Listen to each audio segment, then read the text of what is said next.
Hi everyone, thanks for returning. Let's unravel another perplexing mystery. The case of Jessica Dishon. Jessica Dishon was born on May 2, 1982, in the small town of Shepherdsville, Kentucky. As the eldest of 3 children, Jessica took on significant responsibilities from a young age, helping her parents care for her 2 younger brothers while they worked. At age 15, Jessica started working part-time at a restaurant to save money to buy her first car, a red Pontiac. A few years later, she bought the car she wanted. Despite her job, Jessica excelled in school and began planning to attend college, where she hoped to study accounting. In the fall of 1999, 17-year-old Jessica was about to start her senior year of high school. She had also started dating a boy, which made her very happy. On the morning of Friday, September 10th, Jessica's parents went to work, and her younger brothers caught the bus to school. However, Jessica did not leave for school as planned. Later that day, around noon, Jessica's mother returned home from work and noticed something unusual. Jessica's car was still parked in front of the house. The mother went to Jessica's room, thinking that maybe she had overslept and missed school. But Jessica was not in her bedroom. The mother then considered the possibility that Jessica might have gotten a ride to school from her father, so she called him to ask. However, he told her that he had gone to work alone that morning. Jessica's mother suspected something was wrong with her car, so she took out a spare key to try to start the car. When she approached the car, the driver's door was slightly open, and Jessica's cell phone was lying on the seat with the numbers 9 and 1 displayed on the screen, indicating that she had tried to call 911. Jessica's shoes and keys were found under the front seat, while her textbooks, work clothes, and purse were in the back seat. Jessica's mother was worried about Jessica's safety. It was obvious that she had tried to call for help but was unsuccessful. Furthermore, Jessica could not leave her belongings in the car and leave. Jessica's parents contacted her school, learning that Jessica had not come to class that day. When Jessica's best friend at work called her parents a few hours later, saying that Jessica had not come to work, they became even more worried about Jessica. Jessica's parents immediately contacted the police, but the sheriff downplayed the situation, suggesting that Jessica might have wandered off and would return home on her own. Despite Jessica's parents' pleas, the sheriff refused to open an investigation. Undeterred, Jessica's parents contacted relatives, friends, and acquaintances, but no one had any information about Jessica's whereabouts. They then searched the entire town, scouring the area, but there was no sign of her. The next morning, Jessica's parents returned to the sheriff's office to report that she had not returned home. The sheriff sent 2 officers to check Jessica's car. However, the officers searched the car without wearing gloves, potentially destroying evidence. Furthermore, the officers did not search Jessica's room. Feeling frustrated with the police, Jessica's parents sought the help of the local media, hoping to draw attention to Jessica's disappearance and the police's lack of attention. Jessica's family and friends, led by her father and Uncle Stanley, launched a search for Jessica. They also distributed flyers with information about Jessica. Fearing the worst, they focused their search on an area near a river, which was known to be a crime hub. For hours, Jessica's family members thoroughly searched the challenging terrain near the river but couldn't find any sign of Jessica. The next morning, Jessica's parents were at home, and their son was playing in the yard. Suddenly, he rushed inside, saying he had heard a faint cry for help that sounded exactly like his sister's voice. Jessica's father immediately grabbed his gun and ran outside to find the source of the screams. At the same time, his brother arrived and joined the search. They quickly noticed smoke coming from the property of their neighbor, 40-year-old David Brooks. As they approached, they saw Brooks undressing on his property. Jessica's father asked Brooks for permission to search his farm, but Brooks refused and told them to leave. This was not the only unusual behavior Brooks displayed. Before Jessica's disappearance, the two families had a normal relationship. However, soon after, he would drive slowly past their house, staring at them with an ominous smile. After seeing Brooks burning clothes on their property, Jessica's parents went back to the police, shared their concerns and asked them to come and meet Brooks with the dogs. The police agreed. The dogs were given some of Jessica's clothes to track her scent. They led the police to Brooks's fire pit, but no significant evidence was found. However, the dogs did find black gloves in one of Brooks's sheds that smelled like decomposition. During the search, no concrete evidence was found. Frustrated with the police, Jessica's father contacted the FBI for help. The FBI usually does not get involved in missing persons cases based on the family's request, but this time they decided to investigate immediately.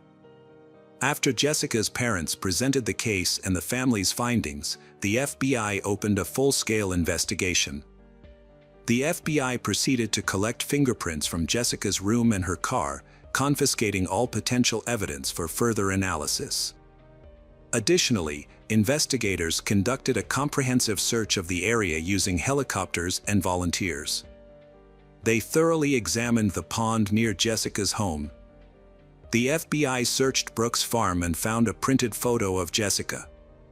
This discovery led the FBI to strongly suspect Brooks' involvement in her disappearance. They also suspected his 35-year-old brother, Joseph, although despite a thorough search, the FBI found no evidence. Due to lack of incriminating evidence, the investigation focused on searching the surrounding area. 17 days after Jessica went missing, police received a call on September 27th. A woman was driving along a road near the river. Noticing something unusual near a tree, the woman stopped to check and was horrified to see a body. She called the police immediately. When FBI agents arrived, they discovered the body of a young woman who had suffered severe trauma. She was missing several fingers and toes. A rope tied around her leg showed traces of red and silver paint. Additionally, some of her clothing was missing, suggesting that she may have been sexually assaulted, leading the FBI to develop disturbing theories about the murder. Medical experts later confirmed the identity and determined that Jessica had been strangled. Her body also showed extensive bruising.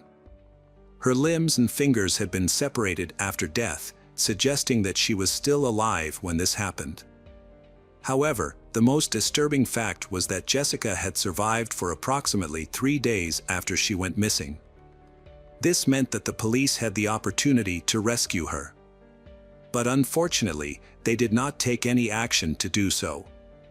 After the body was discovered, the FBI re-interviewed Brooks, who changed his story. He initially said he had seen Jessica near her home, but later said he had not seen her. His alibi was disputed by his wife, and he failed a polygraph test, prompting the FBI to arrest him and proceed to trial. The FBI said the likelihood of a conviction was low due to a lack of concrete evidence. While they had some troubling clues that pointed to his involvement, they were circumstantial and inconclusive.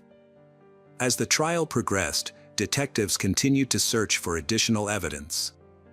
During a re-examination of Brooks' car, they found a rope similar to the one used to tie Jessica up. However, analysis showed no DNA on the rope. Brooks' trial began in January 2003. His attorney maintained his innocence, citing a lack of evidence. During the trial, it was revealed that investigators had found the victim's missing limbs but had not properly preserved them, causing them to decompose and lose potential evidence. The remaining circumstantial evidence was insufficient to convict, and the jury was unable to reach a unanimous decision, resulting in Brooks' acquittal.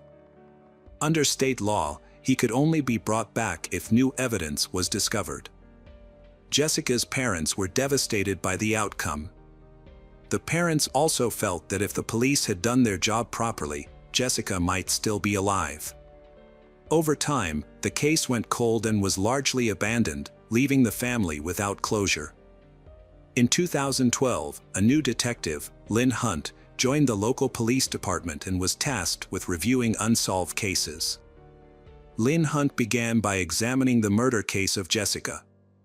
However, she was shocked to find that the original investigation was poorly handled, with case files containing errors and lacking key information from interviews with relevant parties. The evidence was also not properly documented, forcing Lynn Hunt to start the investigation from scratch 13 years after the crime. Hunt met with Jessica's family and obtained a box of her belongings that had been kept in her car at the time of the murder. One of her brothers, now an adult, had kept the box since the police returned the items to the family. Lynn Hunt was again disappointed by the careless handling of the evidence, as it had not been stored according to protocol. Her efforts paid off when she discovered a crucial document, Brooks' medical examination report, which revealed that Brooks had an IQ of 61, which is considered low. With a low IQ, Brooks may not have fully understood the questions and may have given incomplete answers. All of this led Lynn Hunt to think that this man might not have anything to do with the case. Lynn Hunt began to consider other suspects. Lynn Hunt conducted an extensive review of everyone connected to the case and those living in the surrounding area. This investigation continued until September 2014, nearly 15 years after Jessica's death. A coworker contacted Lynn Hunt with information about an inmate at the Kentucky State Prison who claimed to know who killed Jessica. Lynn Hunt initially dismissed the information as unreliable. Many inmates make up stories to get released early. However, Lynn Hunt verified the information before dismissing it. Lynn Hunt visited the prison and met a man who told her that he had previously shared a cell with another inmate. During conversations, the inmate revealed to him that he was responsible for the murder of Jessica Dishon. The informant revealed that Stanley Dishon, Jessica Dishon's uncle, had a dark secret. According to the informant, Stanley confessed to years of sexual abuse of Jessica while they lived under the same roof. He warned her that if she spoke about the abuse, he would kill her or someone she cared about. When Jessica started dating in the spring of 1999, Stanley became increasingly fearful that she might confide in her boyfriend about the abuse she had suffered at his hands. On September 10th, Stanley visited Jessica at her home when she was alone, and he saw her packing her belongings into her car. He approached her and asked her to end her relationship with her boyfriend. However, Jessica refused, threatening to expose Stanley's actions if he did not leave her alone. As Stanley threatened her, causing Jessica to reach for the phone to call 911. Stanley tried to grab her, but she broke free and ran back to her room. Stanley followed her into her room, striking her before binding her with her own sheets. Stanley then dragged her to an abandoned shed not far from where her body would later be discovered. Stanley held Jessica captive for several days, subjecting her to abuse and torture before ultimately killing her. Stanley then placed her body in a visible location near the road and buried the bloody sheets under the shed. Additionally, Stanley removed some of Jessica's limbs in an attempt to mislead the police, making it seem like the murder was the work of drug traffickers. Lynn Hunt was intrigued to discover that this crucial detail about the missing limbs had never been made public. Only Jessica's closest relatives were aware that her body had been mutilated, which meant the informant couldn't have fabricated this information. Furthermore, Stanley claimed to have buried Jessica's shoe under a broken tree near the shed. Determined to verify the informant's story, Lynn Hunt decided to search for buried evidence. With limited resources at the local police department, she enlisted the help of Jessica's brother and other relatives, keeping Stanley's possible guilt a secret. She did not report her suspected evidence to them. On the first day of the search, no clues were found despite searching the areas described by the informant. The next day, Jessica's brother and Lynn Hunt returned to the scene. On the way, they noticed an abandoned barn on the side of the road and decided to search. Inside the barn, they began digging. Their search uncovered a buried bed sheet. Lynn Hunt collected the evidence and rushed to Jessica's home. Since her disappearance, her parents had left her room unchanged, which helped in verifying the evidence. Upon comparison, Lynn Hunt confirmed that the bed sheet was indeed from Jessica's bedding, as it matched the pattern of the other linens and was missing from her bed. Following this discovery, Stanley was arrested and questioned by police. Although he appeared visibly shaken during questioning, he refused to confess to the crime. Stanley was eventually charged with murder and the case went to trial. This news shocked Jessica's father. The murderer he had been searching for was none other than his own brother Stanley Dishon. As the trial progressed, Lynn Hunt dug into Stanley's past to gather more evidence.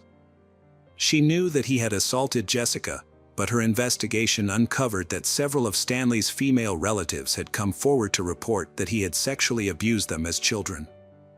Stanley would approach his relatives, claiming he was temporarily homeless, and asked to stay at their home. However, when left alone with the young girls in their homes, Stanley would sexually assault them, threatening them to ensure their silence. Based on multiple similar accounts, police deduced that Stanley had been engaging in this behavior for approximately 3 decades. Lynn Hunt knew full well that a conviction for murder would be difficult, given the lack of direct evidence, such as fingerprints or DNA, linking Stanley to the crime. Undeterred, Lynn Hunt continued her investigation and stumbled upon a box of old case files that had not been examined before. As she sifted through the boxes, Lynn Hunt was once again frustrated with the police who had originally handled the case. She noticed a letter dated June 26, 2002. A concerned person had written to the police at the time, recounting a story identical to one Lynn Hunt later heard from an inmate at the Kentucky penitentiary. In the summer of 2002, Stanley was serving a sentence for assaulting a minor family member. While in prison, he confided in a fellow inmate about killing his niece, Jessica. Unbeknownst to Stanley, his fellow inmate was a police informant who soon wrote a detailed letter to the police investigating the case, exposing the horrific events surrounding Jessica's death. However, police believed Brooks was the prime suspect at the time, causing them to ignore other potential leads. This inaction left Lynn Hunt deeply frustrated, becoming frustrated with the lack of professionalism of his colleagues. If the police had done their job properly, this case could have been solved in 2002. After all these years, Lynn Hunt could only hope that Stanley would finally face justice for his actions at the upcoming trial. The process began in 2015 when Stanley appeared in court, pleading not guilty. Jessica's parents were furious. The prosecution believed that a guilty verdict on the murder charges would be difficult due to a lack of evidence. There were also assault charges against other female family members. The prosecution would need these family members to testify in court, sharing explicit details about Stanley's actions against them. Given these challenges, the prosecution decided to offer Stanley a plea deal. In exchange for dropping the death penalty, Stanley would have to plead guilty to both the assaults on his relatives and Jessica's murder. Ultimately, Stanley accepted the deal and pleaded guilty. Jessica's parents, who wanted the truth, were unhappy with this arrangement, but Stanley remained silent in accordance with the terms of the plea deal. Stanley was sentenced to 20 years in prison with the possibility of parole after 15 years. Since he was 56 years old at the time of his conviction, he could be released at age 71. Hello friends, welcome to our channel. Today we're going to take a look at another horrible case with you. The case of Jassy Correa. Jassy Correa was born in Praia, Cabo Verde, but her family moved to the United States when she was just 3 years old. She grew up in Dorchester, Massachusetts, and Boston became her hometown. As she grew older, Jassy became a loving mother to her daughter, Gabriella. However, Jassy's personal life was marred by difficulties. Jassy's husband, Miguel Castro, physically attacked her. Despite wanting to leave him, Miguel refused to let her go and severely beat her. Jassy eventually reported the incident to the police, and Miguel was sentenced to 4 years in prison. Jassy worked as a waitress at Del Frisco, a Boston restaurant. In her free time, she enjoyed dancing and photography. She cherished moments spent with her family, friends, and daughter, Gabriella. One of her favorite activities was taking her little daughter to the park. On the evening of February 23, 2019, Jassy celebrated her birthday with friends at Venue, a nightclub in Boston's Theater District. Before heading out, she left her 2-year-old daughter with her family and got ready for a night out, wearing a new orange jumpsuit. They had spent the evening dancing and drinking champagne at a nightclub. When the club closed, Jassy and her 2 friends stepped outside, but they eventually went their separate ways, leaving Jassy alone. She never made it home that night, and her phone was turned off, with all calls going straight to voicemail. For 2 days, Sunday and Monday, there was no news from Jassy. No one had seen her since she left the nightclub on Sunday morning. On Tuesday, February 26, Jassy's father, Juan Correa, and one of Jassy's friends went to the police station to report her disappearance. The police immediately launched an investigation. The detectives' first priority was to determine where Jassy went after leaving the nightclub. Jassy's family and friends distributed flyers around the city, hoping someone might have information about her whereabouts. The detectives also interviewed Jassy's friends who were with her that night, but they didn't know where she had gone after leaving the club. According to her friends, Jassy had planned to head home after saying goodbye. To gather more information, the police interviewed witnesses and reviewed CCTV footage from cameras inside and outside the nightclub. One recording showed Jassy on the sidewalk on Tremont Street, near the nightclub, talking to several people at 2:14 a.m. This was after she had left the club. The footage revealed that Jassy, who appeared to be intoxicated, mistakenly got into an Uber she hadn't ordered. The driver, unhappy about the mix-up, argued with her and eventually pushed her out of the vehicle. After being forced out of the car, Jassy continued to argue with the driver. That's when an unknown man approached her and took her hand, pulling her aside to talk. Despite possibly wanting to leave, Jassy was unable to free herself from his grasp. The CCTV footage showed the man, still holding Jassy's hands, pulling her closer. Eventually, Jassy left the area with him. In hindsight, it's clear that she had fallen prey to a predator who took advantage of her vulnerable state. The next camera footage showed Jassy jumping onto his back, and he carried her to his car. They drove away together. 14 minutes later, the police had many questions to answer. Who was this man, and where had he taken Jassy? Fortunately, they quickly identified the man and located his address. Louis Coleman, a 32-year-old man from a good family background, was with Jassy at the time of the incident. He had earned a master's degree in physics and had no prior record with the law. Notably, there was no information in the police database about Louis owning a car. However, his mother, a resident of California, was the owner of a 2016 red Buick, which matched the type of vehicle involved in the incident with Jassy. Louis lived in Providence, Rhode Island, about 50 miles from the Venue nightclub where he was last seen with Jassy. When police arrived at his home, they found that Louis was no longer there.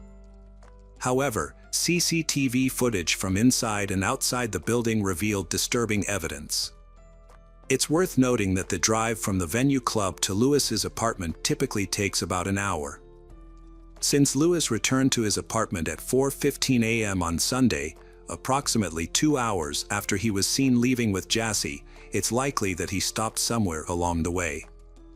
The next day, Louis sent an email to his colleague stating that he would be taking a few more days off. Based on the content of the email, it appears that Louis was trying to buy time to cover his tracks. Over the next 2 days, Louis attempted to conceal evidence of the crime. Further CCTV footage analysis sheds light on what happened to Jassy after she left with Lewis. Although the police never released the initial footage due to ethical concerns, it showed Lewis entering his apartment building with Jassy. FBI Special Agent Thomas Zukus described the footage as follows. Lewis was seen walking from a red sedan towards the front of the building, carrying a body with long hair and orange pants. Agent Zukus believes that this footage shows Lewis carrying Jassy's body into his apartment building. According to Zukus, security footage from the building's lobby reveals that at approximately 4:27 a.m., Lewis entered the building carrying an unconscious or already deceased Jassy in his arms. He proceeded to the elevator and took it to the 6th floor. Notably, on February 26, the same day Jassy's father reported her disappearance to the police, Lewis made a suspicious purchase at Walmart. His receipt shows he bought multiple items that raise red flags, including protective suits, duct tape, electrical tape, candles, gloves, safety goggles, a mask, and Clorox bleach. The next day, while friends and family distributed flyers with Jassy's picture, Lewis made another concerning purchase at Walmart, caught on camera at 9:22 p.m. This time, he bought a large suitcase and a canister. On February 27, 2019, at around 9:58 p.m., Lewis returned to the apartment building, and video footage appears to show him carrying the newly purchased large suitcase. Further footage captures Lewis taking the suitcase from his apartment to his vehicle in the parking lot, as evidenced by a recording at 2:15 a.m. on February 28. A video shows a man, later identified as Lewis, struggling to lift a suitcase into the trunk of his car. This footage is part of a larger investigation into the disappearance of Jassy Correa, who was last seen on February 24 and was believed to be at Lewis's apartment. Between 2:44 a.m. and 4:02 a.m., Lewis was seen leaving the building multiple times, carrying various items including cardboard boxes, trash bags, a bottle of bleach, a computer tower, a laptop case, and a small duffel bag.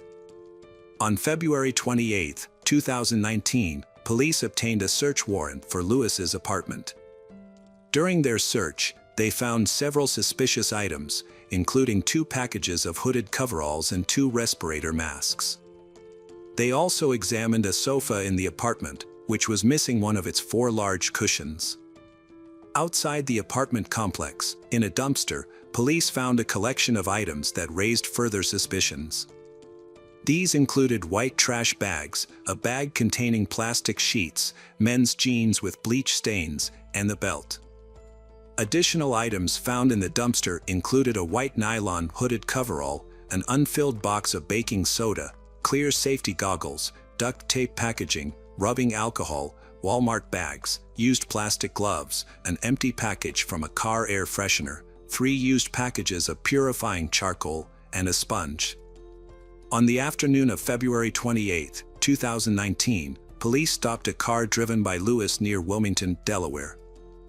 Officers ordered Lewis to exit the vehicle and asked if he was alone. Lewis reportedly responded by saying, "She's in the trunk." When police investigated, they found the body of Jassy wrapped in a sofa cushion cover inside a black trash bag, which was placed in a large suitcase that matched the one Lewis had taken into his apartment the previous day.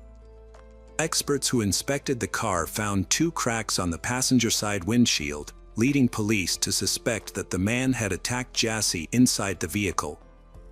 As a result, Lewis was arrested and taken to a Delaware State Police barracks. During questioning, Lewis had a large bandage on the right side of his face, which he claimed was from sheep when asked about it. A forensic examination revealed that Jassy died from a combination of strangulation and blunt force trauma. Additionally, seminal fluid was found on her body, and DNA analysis matched Lewis's DNA. Prosecutors noted that Lewis's DNA was also found under Jassy's fingertips. Although the exact location of Jassy's death could not be determined, it is believed to have occurred either in the car or at Lewis's apartment. On Saturday, March 9, 2019, family and community members gathered at St. Peter's Parish in Dorchester to pay their respects to Jassy Correa. Many wore white or displayed buttons, shirts, and sweatshirts with Jassy's face and the phrase, "Justice for Jassy." Maka DeAndrade, Jassy's cousin and best friend, delivered the first eulogy, expressing the community's sadness and acceptance of Jassy's passing. DeAndrade said, "We may not understand why Jassy's life was cut short, but I have faith that her death was not in vain. I trust that God has a plan, and I have faith in that." Boston Mayor Marty Walsh addressed the crowd, vowing to work towards creating a safer world for women. He emphasized that young women should be able to go out and celebrate without fear and return home safely to their loved ones. He acknowledged the immense pain Jassy Correa's family has endured and expressed his condolences. When Correa expressed gratitude to the city and law enforcement agencies for their tireless efforts in investigating Jassy's disappearance and death. He also paid a heartfelt tribute to his daughter, saying, "Rest in paradise, my dear Jassy, rest in peace, my dear child." Lewis Coleman, the suspect, has been charged with kidnapping resulting in death, a crime that could carry the death penalty or a life sentence. However, prosecutors have announced that they will not seek capital punishment. During the trial, prosecutors presented evidence, including a video of Coleman dragging Jassy's body into his apartment and his online search history following her disappearance. FBI agents reported on Lewis's online activity in the days following the alleged kidnapping. He searched for topics such as whether a person can fit inside a suitcase and how to remove a tooth that is not loose. However, Lewis's defense team has disputed the relevance of this evidence to the kidnapping charge. They argue that the prosecution's focus has been on Lewis's actions after the alleged victim's death, rather than on the kidnapping itself. Attorney David stated, "This case is not about how Lewis behaved after her death, or whether he did anything illegal or inappropriate. The government's evidence has mainly centered on these issues, but I believe they are not crucial to determining whether a kidnapping occurred." Court documents filed by the prosecution and defense provide a detailed account of the events surrounding Jassy Correa's disappearance and death. Although they sides present different versions of what happened, the documents reveal disturbing details about the circumstances leading up to Jassy's death. Prosecutors established that the defendant, Lewis, was at the same nightclub as Jassy and her friends on the night of her disappearance. However, Lewis was interacting with a different woman he had just met, not Jassy. They exchanged phone numbers and texted each other while at the club and after it closed. The prosecution and defense have presented conflicting narratives about the events that unfolded. Prosecutors argue that Jassy was not the aggressor and that Lewis deceived her into getting into his car by offering her a ride to her friend's apartment, ultimately taking her life. In contrast, the defense claims that Jassy became aggressive after being pushed out of an Uber by the driver, and that she initiated a fight with Lewis. The defense argues that the crime was a spontaneous altercation rather than a premeditated act of stalking, kidnapping, and murder. Prosecutors pointed out that the defendant's main argument was that the victim, who weighed 119 pounds, had attacked the defendant, who weighed 200 pounds. However, this claim was not convincing, especially considering that the victim's autopsy revealed the presence of multiple prohibited substances in her body, in addition to alcohol. The defense team attempted to minimize their client's involvement in the crime. Despite this, in June 2022, Lewis was found guilty of one count of kidnapping resulting in death. The defense team then filed a motion arguing that the evidence was insufficient to support the conviction, but this motion did not change the outcome of the trial. In October 2022, Lewis Coleman, 36, was sentenced to life in prison without parole for kidnapping and killing Jassy Correa. Hello friends, welcome to our channel. Today we're going to take a look at another horrible case with you. The case of Milleke van Doorn. Milleke grew up in a typical family with her parents and two sisters in Zaanstad, a city in North Holland, Netherlands. Milika was a well-behaved child who stayed out of trouble and was friendly to everyone. Having just graduated from high school with a good reputation, she was looking forward to a bright future. However, her life took a dramatic turn one summer evening. That summer night changed everything for Milika, and her story became a national sensation. On the evening of Sunday, June 7, 1992, Milika attended a birthday party for a friend, which was held in an apartment in a local building. The building looked almost the same back then as it does today, except for the taller trees that surround it. Milika left her birthday celebration early to catch the last bus home, but when she arrived at the bus stop, she realized she had missed it by 30 minutes. Unbeknownst to her, the bus schedule had been adjusted due to the Pentecost holiday. She had another option to get home than taking the train from the station located half a mile away on the same street. However, she never come home. The next morning, the pastor of St. Joseph's Church, which is near the train station, made a disturbing discovery while on his morning walk. He found a body floating in a pond adjacent to the church and immediately called the police at 8:54 a.m. Within minutes, detectives arrived at the scene, and the tragic news was soon delivered to the Van Doren family, leaving them in a state of shock and grief. Milika's body was pulled from the water, bearing signs of a violent crime. Injuries on her neck, face, and body, including multiple stab wounds, were evident. She was also found partially undressed. In an attempt to conceal the crime, the perpetrator had covered the body with reeds, but this effort failed, leading to its discovery. The news of Milika's tragic death was devastating for her family, who had envisioned a bright future for her.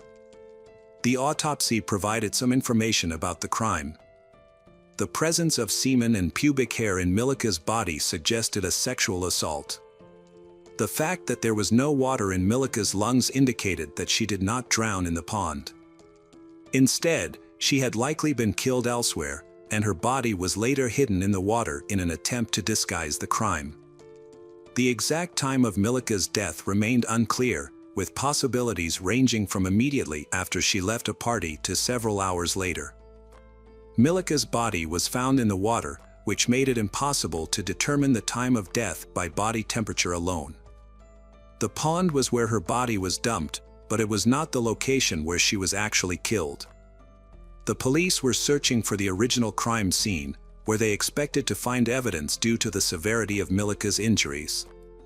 A key piece of evidence was that one of her shoes was missing, which could potentially lead investigators to both the crime scene and the perpetrator. The police distributed flyers with information about the case, including the fact that one of Milika's shoes was missing. They asked the public to report if the shoe was found, and eventually, the second shoe was discovered.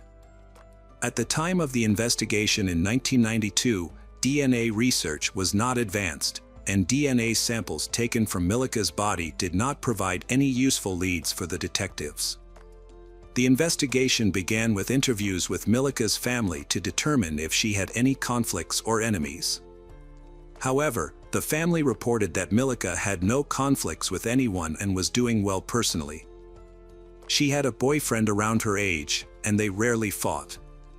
After learning that Milika attended a birthday party on the night she died, investigators spoke to all the guests, including her boyfriend.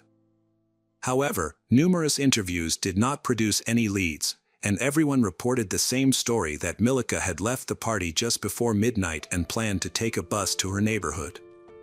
Unfortunately, none of Milika's friends were aware that the last bus had already departed by the time she reached the bus stop.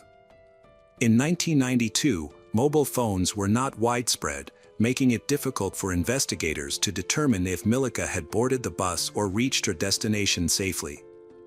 After ruling out her friends as suspects, the police began searching for witnesses who may have seen or heard something on the night of the crime. They conducted door-to-door interviews with residents in the area where Milika's body was found, gathering a significant amount of information, but few specific details. Several witnesses reported hearing a woman scream briefly at night, but it was not alarming enough to prompt them to take action. Others claim to have seen a man of Turkish appearance riding a bicycle towards the location where Milika's body was discovered. As a result, investigators shifted their focus to the Turkish community living in the Kogerveld neighborhood. Some young men from the Turkish community had previous run-ins with the law, drawing the attention of investigators. However, despite months of inquiry, the police were unable to identify a suspect. The men they questioned denied being near the pond on the night of the crime, leading to a stalemate in the investigation. 6 months after Milika van Doorn's murder, a significant discovery was made when a roofer working on the roof of St. Joseph's Church found one of Milika's shoes. This shoe had been on the roof the entire time, but it was unclear how it got there since the only way to access the roof was by ladder. The conclusion was that the perpetrator must have deliberately thrown the shoe onto the roof while at the pond, but the reasoning behind this action remains a mystery. Unfortunately, any potential evidence that may have been left on the roof was erased by harsh weather conditions over time. Years went by, and Milika's case remained unsolved, causing immense pain for her parents. Despite the passing of time, the police revisited Milika's case, conducting multiple interviews with local residents in an attempt to uncover new information. Additionally, the case was featured on several television programs, which led to an influx of calls from the public with potential leads. However, none of these efforts resulted in a breakthrough, and the identity of the suspect remains unknown. The authorities had the perpetrator's DNA samples on file, waiting for a breakthrough in testing technology. By analyzing these samples, forensic experts inferred that the perpetrator was likely a male of Turkish origin, residing in the Kogerveld area in 1992, and aged between 16 and 30 years at the time of the crime. To narrow down the search, nearly 200 men from the area voluntarily provided cheek swabs for DNA testing, but unfortunately, this effort did not yield a match. Almost 20 years after Milika's murder, a significant breakthrough occurred in April 2012. The Netherlands amended a law making it possible to conduct DNA kinship testing. By analyzing the autopsy results, evidence, and the perpetrator's behavior, investigators created a psychological profile of the suspect. The profile suggested that the perpetrator was a resentful and frustrated individual, angry at women in general. Milika was likely an accidental victim who happened to be in the wrong place at the wrong time. The perpetrator may have had a brief conversation with Milika before attacking her violently and threatening her. After satisfying his urges, he killed her to prevent her from identifying him. For several weeks after the crime, he kept a low profile, possibly pretending to be ill to avoid social interactions and conceal the scratches he sustained during the struggle with Milika. The police profiler described the suspect as a hot-tempered, selfish, and critical individual with few friends, poor relationships with girlfriends, and an inability to handle criticism. Based on this profile, investigators estimated that the perpetrator was between 18 and 25 years old in 1992. In April 2016, investigators reopened the case of Milika van Doorn, which had gone cold for over 20 years.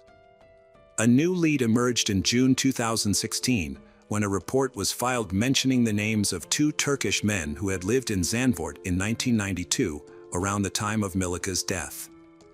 Notably, both men had left the area shortly after the incident. The police aimed to determine if these 2 individuals were connected to the crime. Tracking them down proved challenging, and it took over a year to locate them in Turkey and obtain the necessary DNA samples. Finally, the DNA analysis did not yield a match with the DNA evidence found on Milika's body. In 2017, authorities used DNA typing technology to re-examine the Milika case. As a result, the police contacted 133 men of Turkish origin who lived in the area where the body was found in 1992, asking for voluntary DNA samples to compare to the crime scene DNA. The goal was to analyze the Y chromosome pattern, which is passed from father to son, to identify potential relatives of the perpetrator. The authorities assured the men that their DNA would only be used for this case and would be destroyed afterward. Most of the 133 men agreed to provide a DNA sample, only a few refused. A total of 126 men participated in the study. The police appreciated their cooperation, saying it was a testament to the community's desire for justice. After a month of analysis, the results showed that the DNA of the original perpetrator was not among the samples. However, the DNA of a man who was unknowingly related to the perpetrator was found. On Monday, December 10, 2017, the police arrested the suspect who had evaded capture for 25 years. The man, 47-year-old Hussein, had refused to submit his DNA for verification, but a clever investigation led to his downfall. Since local laws prohibit sharing suspects' personal information, his full identity and photo were not made public. A breakthrough in the case came when investigators cross-checked DNA profiles of relatives, focusing on those who, like Hussein, had refused to provide a sample. Coincidentally, Hussein's brother had willingly provided his DNA to the authorities, unaware of its potential impact on his sibling. This helped the investigators build a list of people connected to Hussein through family ties, ultimately revealing his identity as the suspect who had managed to stay hidden for nearly 2.5 decades. The police obtained a warrant to take a DNA sample from Hussein without his permission. A comparison with the DNA samples from Milika's body showed a perfect match, providing strong evidence against him. As a result, Hussein was formally charged with the crime. During his 2018 trial, Hussein claimed he was not guilty. Initially, he said he was possessed by an evil spirit and couldn't remember the attack. Later, he changed his story, saying he had a secret relationship with Milika, which is why his DNA was found on her body. He claimed he had to keep the relationship a secret because he had recently gotten married. However, the judge didn't believe Hussein's new claim for 2 reasons. Firstly, he only made this statement a year after his arrest, and secondly, no one could confirm that Milika and Hussein even knew each other, let alone had an intimate relationship. Milika's family testified during the trial. Milika's sister spoke directly to the suspect, saying that he had kept silent for years, hadn't cooperated with the police when they asked for a DNA test, and had continued living freely in the neighborhood. She accused him of going on to start a family and have had 4 daughters and called him a monster who had ruined Milika's life. She expressed her disgust that there were men like him who used and exploited women, treated them like trash, and then simply moved on with their lives. The other sister expressed her disappointment and frustration that Hussein had not taken responsibility for his actions or shown remorse. Instead, he had made a surprising claim of a secret relationship with the victim and complained about his own family struggles. She pointed out that Hussein's family could visit him in prison if they wished, but she could only visit her sister's grave. She hoped for justice, believing that her sister deserved it after meeting a terrible end. It was a deeply emotional day for Milika Van Doorn's family. When her father was given the opportunity to speak, he was filled with anger and said that Hussein's silence for 25 years was cowardly. He found Hussein's treatment of Milika to be extremely disturbing and was shocked by the news of her death. On December 11, 2018, Hussein was found guilty of Milika's murder based on DNA evidence. The court determined that the murder was committed to cover up another crime, a sex crime. Hussein was sentenced to 20 years in prison and ordered to pay €10,000 in compensation to Milika's family. Notably, Hussein refused to be present in the courtroom during the sentencing and instead remained in a cell outside. In February 2019, Hussein appealed his 20-year prison sentence and it was reduced to 19 years and 7 months. But finally, he did not get to serve the full reduced term. Hussein was found dead on June 13, 2022. According to his lawyer, he died shortly after exercising despite receiving emergency medical treatment. The attempts to revive him were unsuccessful. Hello friends, welcome to our channel. Today we're going to take a look at another horrible case with you. The case of Hannah Clark. Hannah Clark was born on September 8, 1988. By 2020, she was a devoted mother of 3 young children, 2 sweet girls, Aaliyah and Liana, and a rambunctious boy named Trey.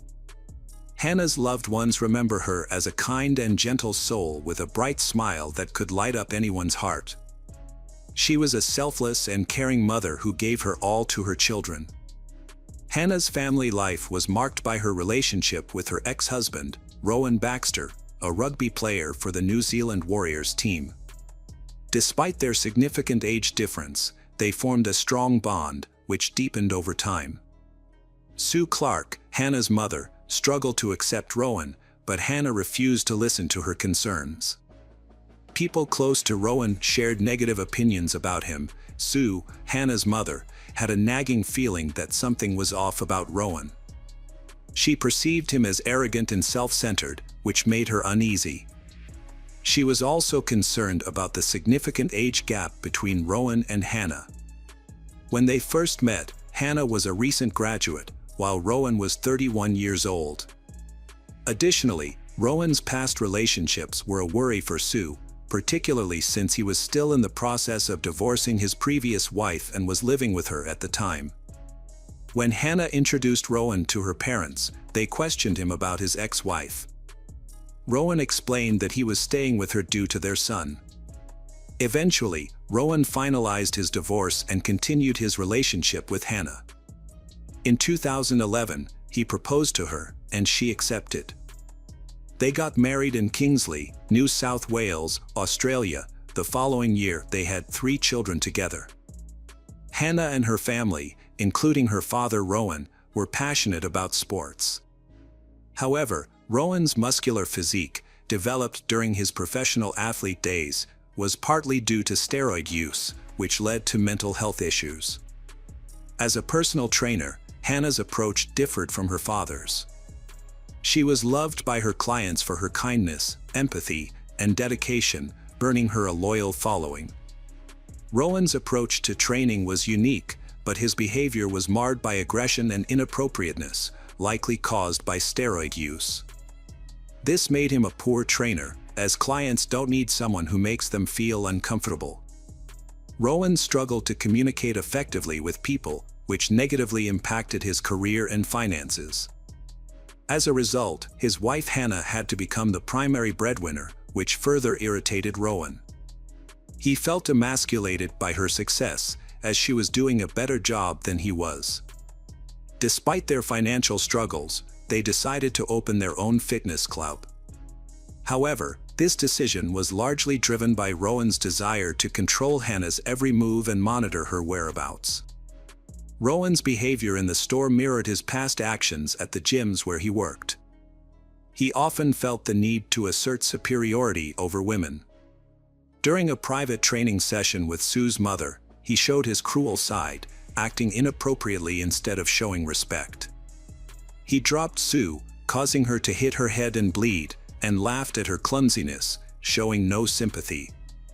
Despite this alarming behavior, Hannah's parents tried to accept him for their daughter's sake.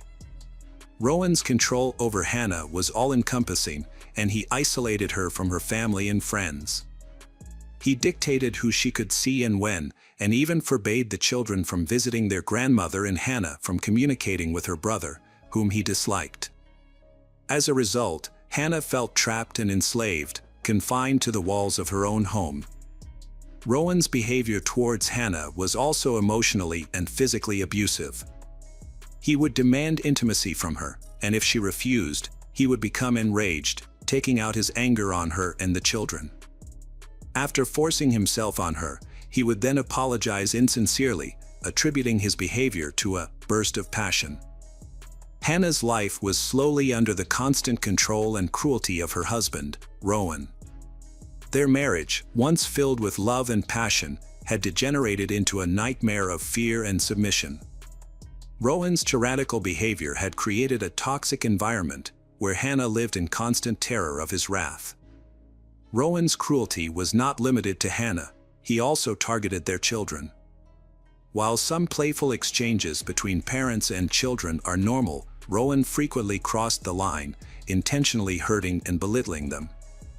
When the children cried, he would mock them, showing no empathy or respect for their feelings. For example, a conflict between Rowan and his daughter Aaliyah turned disastrous when Rowan used excessive force, causing Aaliyah to hit her head. The injury was severe enough to require hospitalization and stitches. Instead of taking responsibility and apologizing, Rowan blamed Aaliyah for the incident. This was not an isolated incident, as Rowan had a history of tormenting his children. As an athlete, he would take ice baths after training, but he would also force his children, including his young son Trey, to sit in icy water, disregarding their tears and pleas for mercy. In the same year, Hannah's life took a drastic turn for the worse. Rowan, who had recently become interested in jiu-jitsu, returned home from a training session one day, still pumped up with adrenaline. Without warning, he physically attacked Hannah, grabbing her throat with a tight grip and uttering terrifying words. Consumed by fear, Hannah didn't immediately recognize that she was experiencing domestic violence. However, this incident was far more frightening than anything she had previously endured. As a result, Hannah made up her mind to leave Rowan at the earliest chance. After reaching out to the police, she provided a detailed account of the horrific experience to the officer. The police officer informed Hannah that forcing an intimate relationship without consent is a form of domestic violence. This conversation was a turning point for Hannah, helping her understand the situation and prompting her to take immediate action. She quickly gathered her children and left for her parents' house, trying to escape the abusive situation. Although their divorce was not yet finalized in November 2019, Hannah made the decision to allow Rowan to spend time with their children. However, she was aware that she had no legal authority to control this arrangement without a court's intervention. Even so, Hannah was still uneasy about leaving the children in Rowan's care.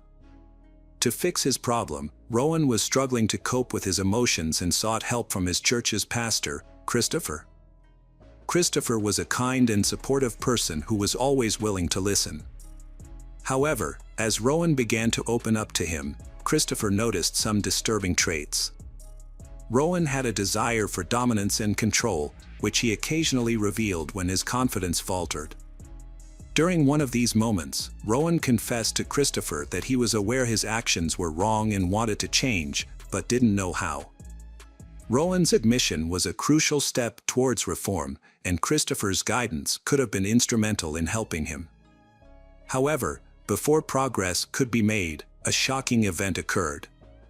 Hannah and her children were walking down the street when Rowan suddenly appeared out of nowhere, grabbed their daughter Lion, and disappeared. Hannah's life was turned upside down by unbearable anxiety and fear for her daughter Lion's safety. For 2 agonizing days, she had no idea where Lion was, and her distress grew by the minute. Hannah turned to the police, who launched a search and eventually found Lion safe and sound with her father. Although Lion was unharmed, the traumatic experience left a lasting impact on Hannah. The police, recognizing the danger that Hannah and her children faced, urged her to file a police report against her ex and obtain a protection order. However, despite the problems her ex, Rowan, had caused, he still had joint custody of the children, which he used to continue manipulating and abusing Hannah. After a meeting with Rowan, the children were returned to Hannah's parents. However, before leaving, Rowan attempted to humiliate Hannah by displaying pictures of her in her underwear on his car, in plain sight of their children. Hannah, enraged, tried to remove the photos, but Rowan responded violently. He grabbed her shoulder, twisted her arm, and punched her in the face, splitting her lip. The attack was only stopped when Hannah's mother, Sue, intervened. As Rowan drove away, he yelled insults. Hannah, traumatized, immediately reported the incident to the police, as it was a clear violation of the protection order. Unfortunately, the authorities were unable to respond in time, which ultimately led to a tragic outcome. It was a typical morning on February 19, 2020. Hannah grabbed her car keys and left her parents' house to drop off her 3 kids at kindergarten. Hannah and her children got into the car, but before they could leave, Rowan jumped in, causing Hannah to become frightened for their safety. She tried to calm Rowan down, but he was furious and began yelling threats and ordering Hannah to start the car and drive away. Hannah carefully drove off, trying not to escalate the situation. As she turned onto Raven Street, the car stopped. In a desperate and vengeful act, Rowan grabbed a canister of gasoline from under the car seat and drenched Hannah and her children with it. Michael ZCK, who happened to be nearby, witnessed the horrific scene. He said that earlier that morning, he had heard a car pull up outside his house. Hannah, frantic and pleading for help, screamed that Rowan was trying to kill her and pouring gasoline all over them.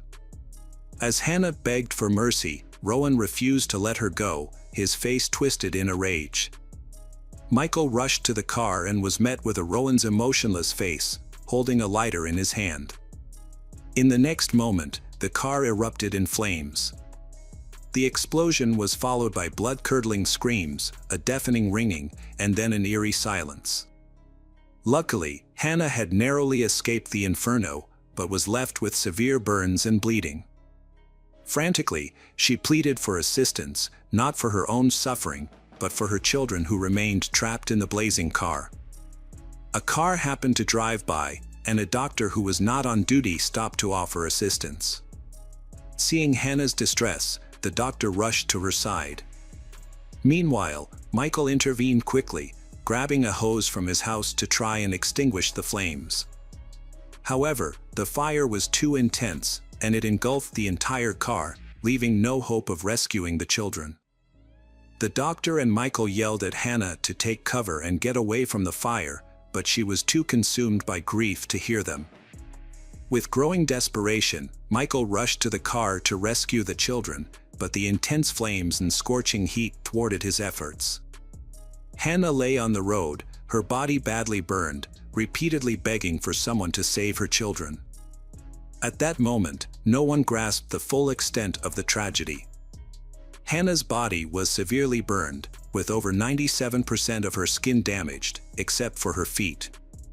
Despite her excruciating pain, Hannah's thoughts were consumed by her children, who were now left vulnerable and unprotected. Hannah's badly burned body left police doubting her survival chances. Yet, she refused to give up. With fierce determination, she provided a crucial testimony. Police officer Angus Cook carefully recorded every word Hannah spoke as she struggled to recount the events leading up to her tragic situation. With great difficulty, Hannah managed to name her ex-husband, Rowan Baxter, as the person responsible for her ordeal, and provided a detailed account of what had happened. As Hannah's voice grew weaker and her body frail, Officer Angus remained by her side, offering words of encouragement and praise for her bravery. He reassured her that she had already done enough and that everything would be okay. Hannah was on the brink of death, yet she didn't fully grasp the horror unfolding around her. When questioned about whether Rowan had threatened her earlier, she replied that he hadn't. As doctors approached to alleviate her suffering, she lost the ability to speak. Meanwhile, Rowan Baxter's behavior was erratic. Despite suffering severe burns covering 80% of his body, he managed to exit the car unassisted. Rowan sat on the road, staring at the burning vehicle. After a brief moment, he inexplicably climbed back into the car, which was engulfed in flames. A witness, putting their own life at risk, attempted to extinguish the fire at the back of the car.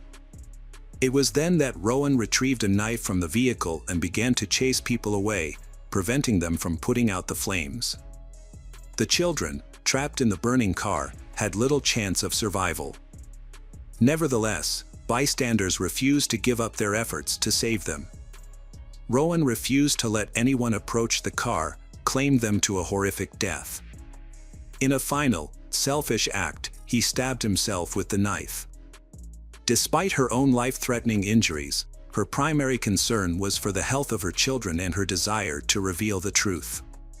Tragically, Hannah passed away in the hospital on the same day, at the young age of 31.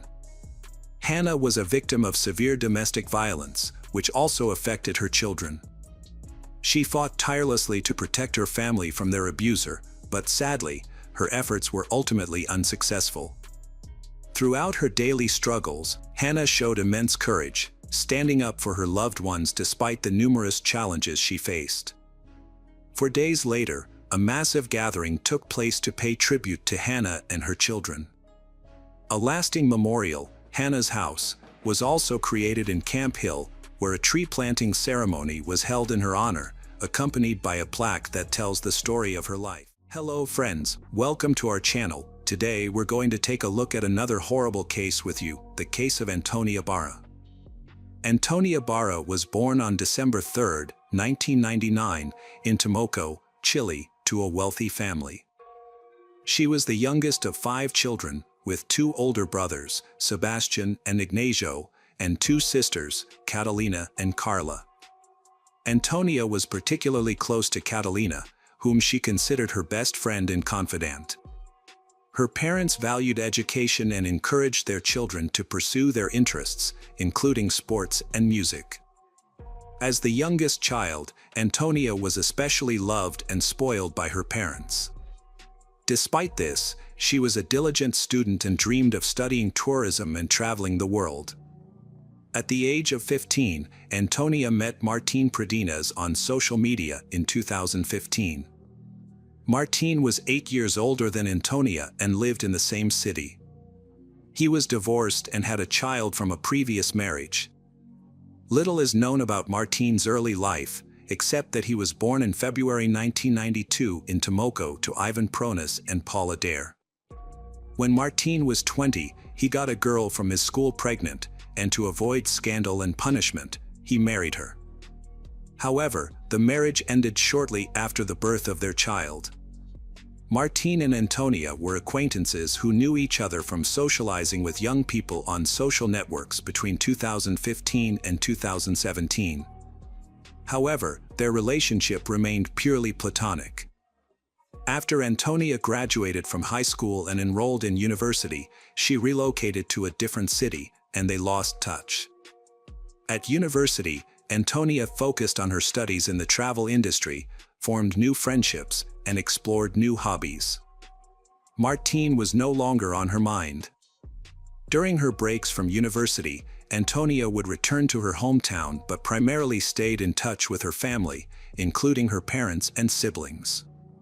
During her time at university, Antonia developed a close bond with a fellow student named Consuela Herb, and they became nearly inseparable. She also started a romantic relationship with a student named Rodrigo Aguad, which lasted for approximately a year.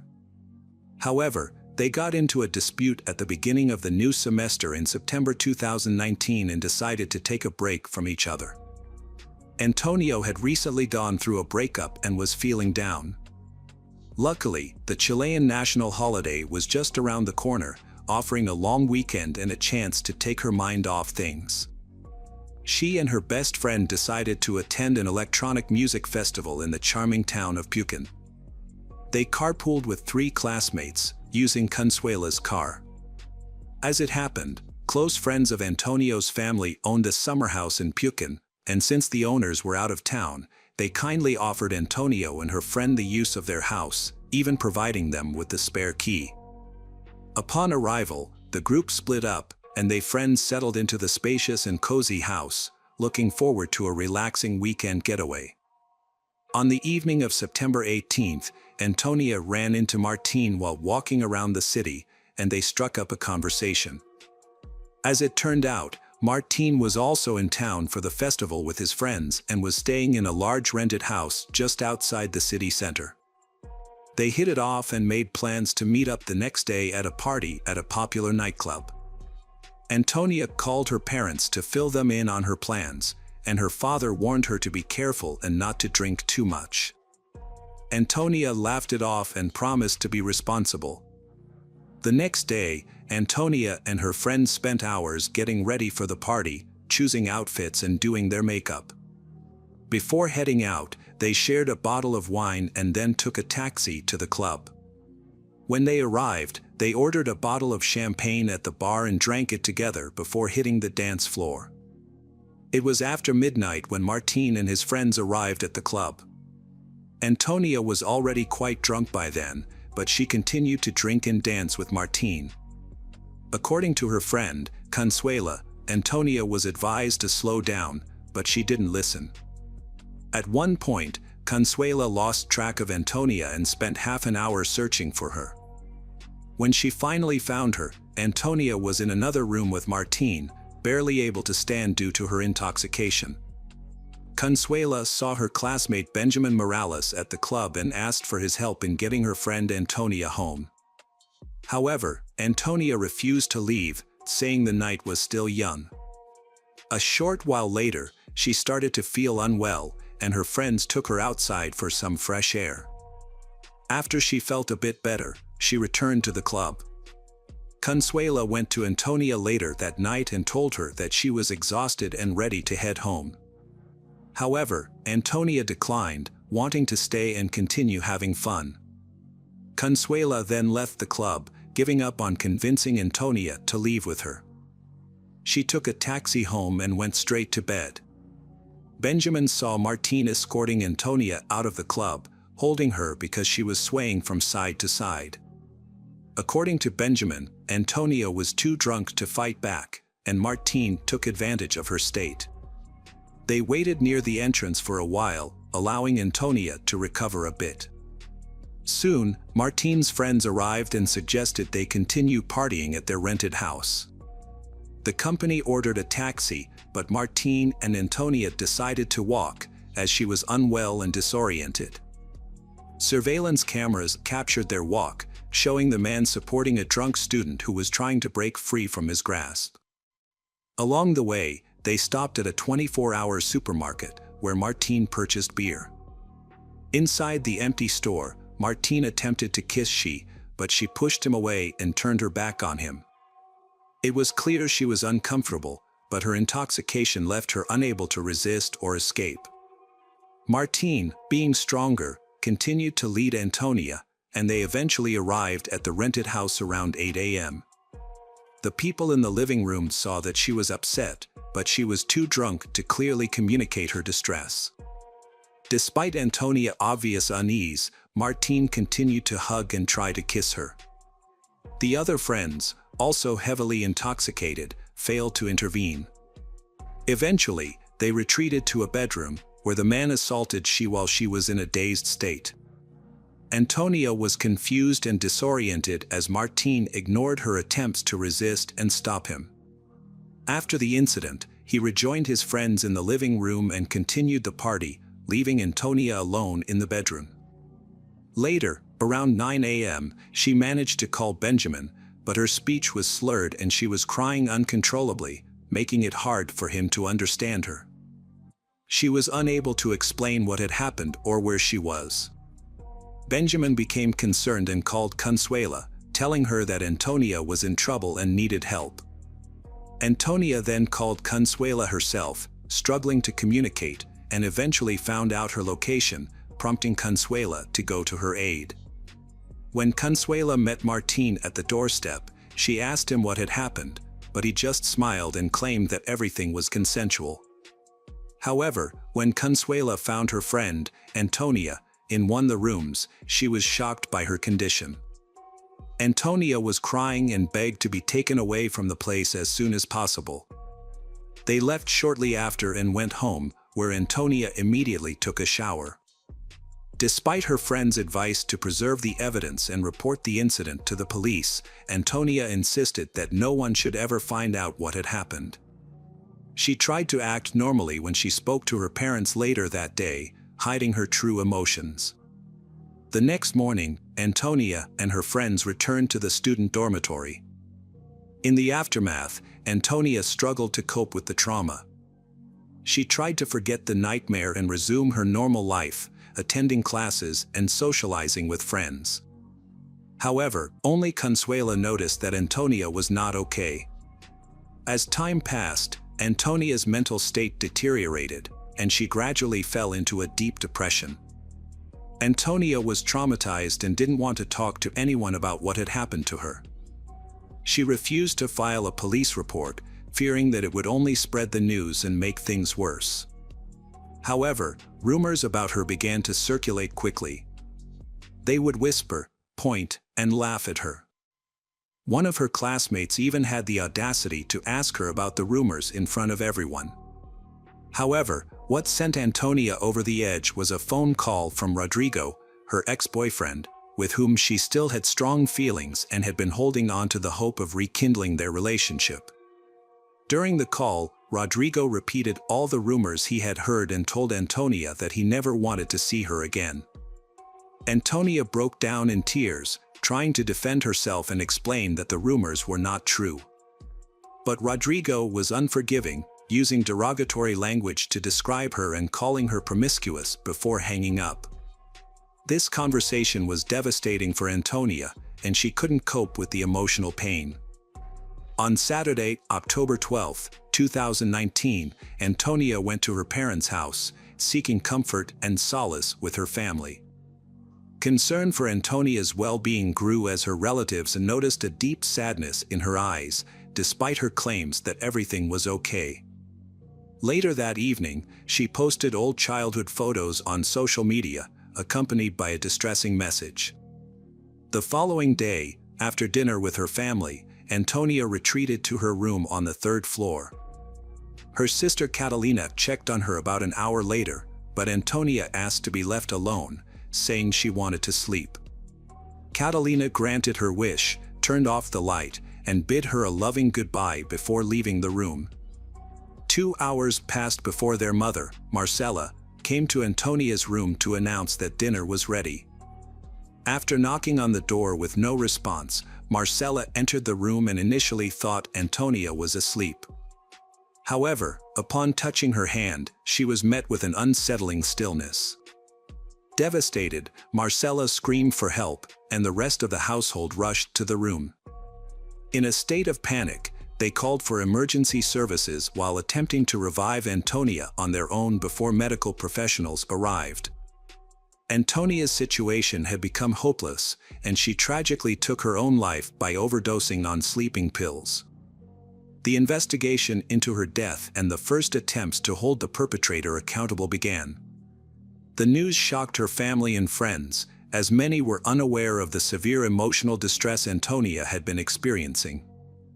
As Antonia's parents sought to understand what had happened to their daughter, they spoke with her friends and classmates. They were shocked by the rumors and gossip that had been circulating about Antonia. Consuela, in particular, shared everything she knew, but the parents felt that more needed to be done. They hired a top private detective to help reconstruct the events leading up to Antonia's death and gather evidence to bring the person responsible to justice. Alejandro, determined to seek justice for his daughter, used his connections to organize a press conference. In front of dozens of cameras, he shared the devastating truth: his daughter had been the victim of forced bullying, which she had been unable to survive. The person responsible, he emphasized, remained at large. The detective reconstructed the timeline of events from that fateful night and gathered statements from several key witnesses, including Consuela, Benjamin, and a few other university students, who were willing to testify in court. With all the evidence collected, the Antonia family petitioned the court to arrest and prosecute Martín for his actions. However, the police determined that the evidence presented was insufficient to warrant taking him into custody. Martín claimed that everything that happened was consensual, although he admitted that both parties were intoxicated. Furthermore, the victim did not report the incident to the police. As a result, Martín remained free, and he and his family subsequently filed a lawsuit against the Antonia family, accusing them of defamation, harassment, and the unauthorized disclosure of their personal information. According to the Martín family, Antonia's relatives had slandered their son and brother, Martín. In response, the Martín family decided to hold a press conference to defend themselves publicly. They argued that Martine's reputation had been harmed without justification and presented themselves as the ones who had been wronged. The Martine family also accused Antonia of sharing their personal contact information, including their home address, phone numbers, and social media handles. As a result, Martine and his family received daily insults and anonymous death threats. The Martine family maintained that Martine's guilt had not been proven and that everything had happened by mutual consent. They expressed their willingness to defend Martine's case in court. Surprisingly, after this statement, the police supported the Martine family, causing Antonia's relatives to stop making negative comments about them and to stop sharing personal data. This sudden change was a major blow. This unexpected turn of events was a significant setback. Despite this, Antonia's relatives continued to seek justice with the support of the public. Victims who were initially silent about their experiences began speaking out after Antonia's case gained widespread public attention. Within a month, 8 more girls came forward to the police, claiming they too had been harassed and assaulted by Martine. They had previously remained silent, fearing they would be condemned and censured. One of the victims was just 13 years old at the time of the assault. As more girls who suffered at the hands of Martine began contacting the police, he was eventually taken into custody. Martine was arrested in June 2020 and held at Tomoko City Prison on suspicion of committing assaults between 2011 and 2019. However, Martine was released on his own recognizance less than a month after his lawyer intervened, and was allowed to remain free for the duration of the investigation. Furthermore, several lawsuits filed by the injured girls were rejected due to the statute of limitations having expired. There was a high likelihood that many cases would be disregarded. Out of 8 appeals, only 2 were registered by the court. The release of Martine from custody and the rejection of the victims' claims sparked widespread outrage. Protests and rallies erupted nationwide, with thousands demanding justice. In response, the prosecutor's office re-examined the case and pushed for a change in Martine's bail conditions, seeking to return him to custody. Meanwhile, the statute of limitations was lifted for all cases of violence committed by Martine. During his trial in February 2021, his social media messages were revealed, in which he boasted about his actions to friends. It was also discovered that Martine kept a collection of his victims' underwear at home, taken as trophies. This collection included items from victims who had previously reported him to the court, as well as a belonging of Antonia's. On August 26, 2021, Martine was charged with 9 counts of crimes involving sexual misconduct. 3 of the victims were minors when the incidents occurred. The Antonia family appealed to the public to speak out against violence and bring those responsible to justice. The trial began in June 2022, allowing Martine's lawyers sufficient time to prepare.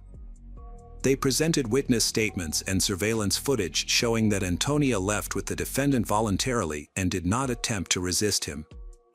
The defense challenged the testimonies of other victims, but in August 2022, the court delivered a guilty verdict against Martine. He was convicted of 8 crimes involving sexual misconduct and causing Antonia's nervous breakdown, which ultimately led to her death. Martine was sentenced to 20 years in prison. However, his lawyers, led by Pinus, promptly filed an appeal. On December 29, the Supreme Court ordered a new trial. In March 2023, Martine's case was assigned to the Public Defender's Office. During the new trial, Martine maintained his innocence, attributing the events leading to Antonia's death to the large quantity of alcohol they had consumed together. Despite this, on July 7, 2023, Martine was found guilty again. The court reduced his initial 20-year sentence to 17 years, considering the 3 years he had already spent in prison. He had only 14 years left to serve. However, Antonia's family expressed dissatisfaction with this decision in an official press release made by her father. They noted that no punishment could bring back their daughter. During the ongoing lawsuits, Antonia's family and other victims affected by Martine's actions joined forces with public figures to advocate for women's rights. Together, they worked to amend the criminal code, specifically the sections related to sexual offenses. Their objective was to protect the rights of victims of harassment and sexual violence. Hello friends, welcome to our channel. Today we're going to take a look at another horrible case with you, the case of Abril Perez Sagayan. Abril Perez Sagayan was born in 1971 in Monterrey, Nuevo León, Mexico. Her mother, Maria del Socorro, worked diligently 7 days a week to ensure her 3 children, Abril, Javier, and Ana, had the opportunity for the best possible education and a bright future. Even at a young age, Abril displayed an exceptional aptitude for science and made it her goal to pursue higher education and financial independence. As Abril matured, she embodied a unique combination of intelligence, compassion, and physical beauty. Her sociable nature and innate leadership qualities made her an inspiration to her friends and a standout professional in her field. She earned a bachelor's degree from the University of Nuevo León and a master's degree in business from the Monterrey Institute of Technology. As Abril's career progressed, she discovered her passion for digital sales and rapidly climbed the ranks. She attained a prominent position as an executive director at Bilbao Bank in the United States. During the early 1990s, a time when Abril's professional accomplishments were flourishing, she met Juan Carlos Garcia Sanchez. Juan Carlos was an ambitious entrepreneur, born on November 11, 1968. Juan Carlos and Abril discovered they had a lot in common. Both had attended the Monterrey Institute of Science and Technology, where Abril studied and Juan Carlos earned his degree with high academic achievement. Juan Carlos had also studied at top U.S. universities, including the University of Pennsylvania and Harvard. With his education and experience, he considered himself a professional entrepreneur in e-commerce and financial technology. Juan and Abril became inseparable, collaborating on projects and socializing in the same friend circle. As time passed, their friendship blossomed into romance. After a few years of dating, they decided to tie the knot, and their wedding took place in 1994. Their collaboration led to numerous successful projects, including the online stores Pag Mobile and Plascom.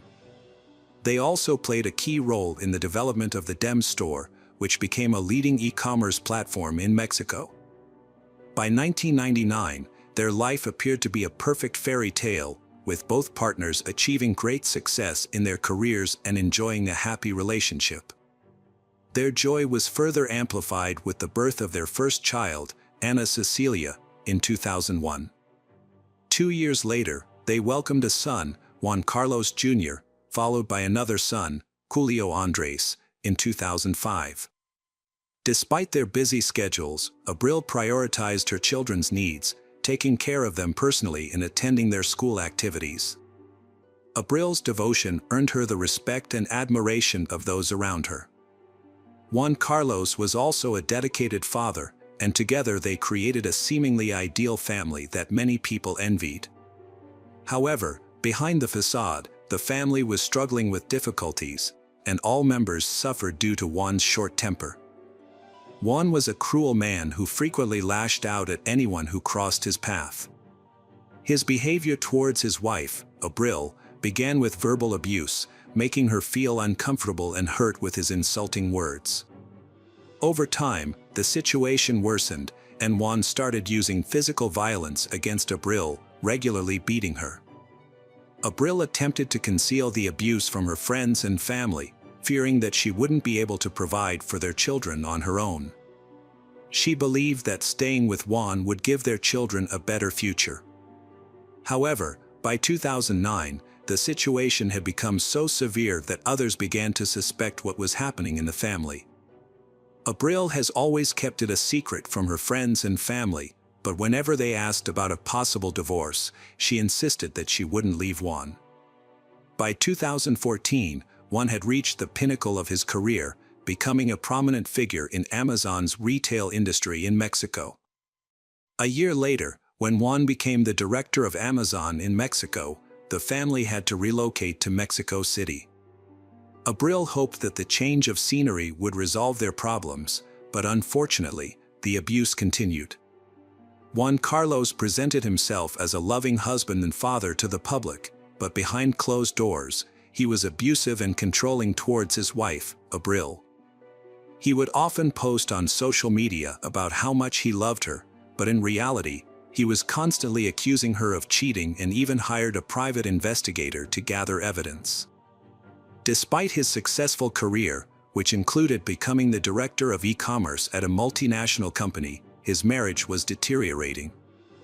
The tension between him and Abril became unbearable, and after a trip to Monterrey to celebrate Christmas with her family, she realized she couldn't stay in the marriage any longer.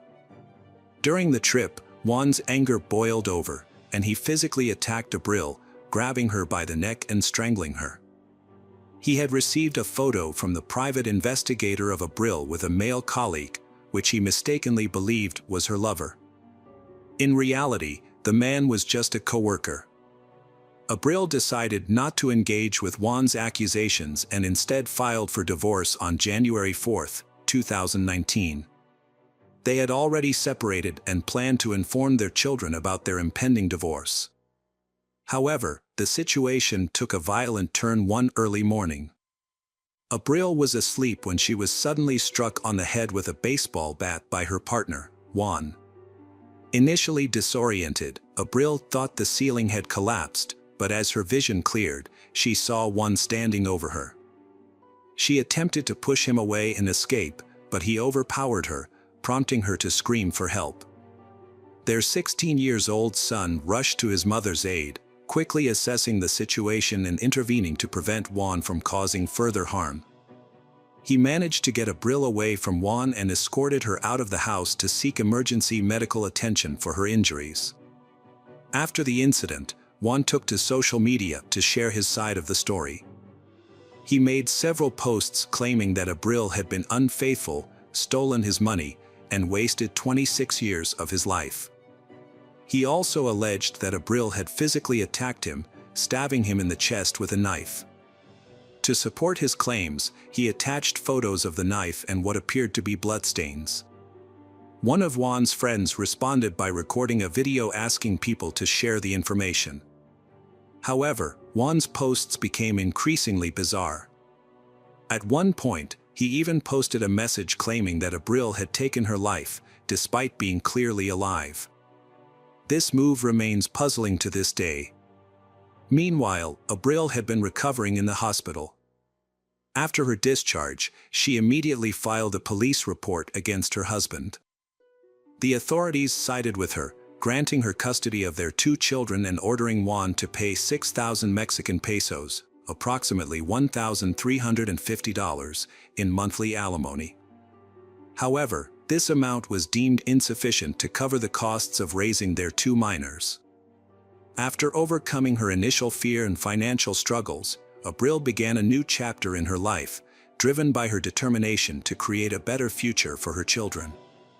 She relocated to Monterrey with her kids, where she attended Juan Carlos' trial and filed for divorce. Reflecting on her traumatic experience and the abuse she suffered, Abril reevaluated her life. She joined a Christian organization that supported families and started working as a divorce counselor. Her ultimate goal was to establish a support system for women who had endured similar abuse, just as she had. As Abril worked towards rebuilding her life, the court proceedings against Juan Carlos continued. 9 months after the attack, Juan was formally charged with attempted murder. The case was then brought to court, where Judge Federico Mask ordered Juan's informal arrest. Consequently, Juan was incarcerated for several weeks. Juan appealed the verdict, and on November 3, 2019, Judge Hector Jimenez reviewed the case. He found the hospital photographs and Abril's testimony, along with that of her son, insufficient to prove Juan's guilt. The judge also believed that if Juan had intended to kill Abril, he would have done so. Additionally, he considered the baseball bat used in the attack to be a blunt object, rather than a deadly weapon. As a result, the charges were downgraded, and the preliminary arrest was cancelled. With only a few hearings remaining, the outcome of the case was uncertain, causing Abril and her loved one significant anxiety and frustration. In a desperate attempt to have her concerns heard, Abril wrote to the judge, expressing her fears for her life and pleading for him to consider the threat Juan posed. However, her letter was ignored. Juan then began a custody battle for their children. Abril was forced to leave Monterrey and travel to Mexico City for the remaining hearings.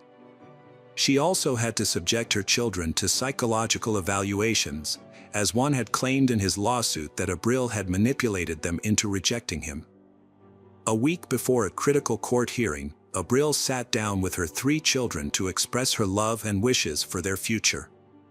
She encouraged them to chase their dreams and find the strength to forgive their father. This conversation seemed like a farewell, as if Abril sensed that it might be her last opportunity to reassure her children of her love.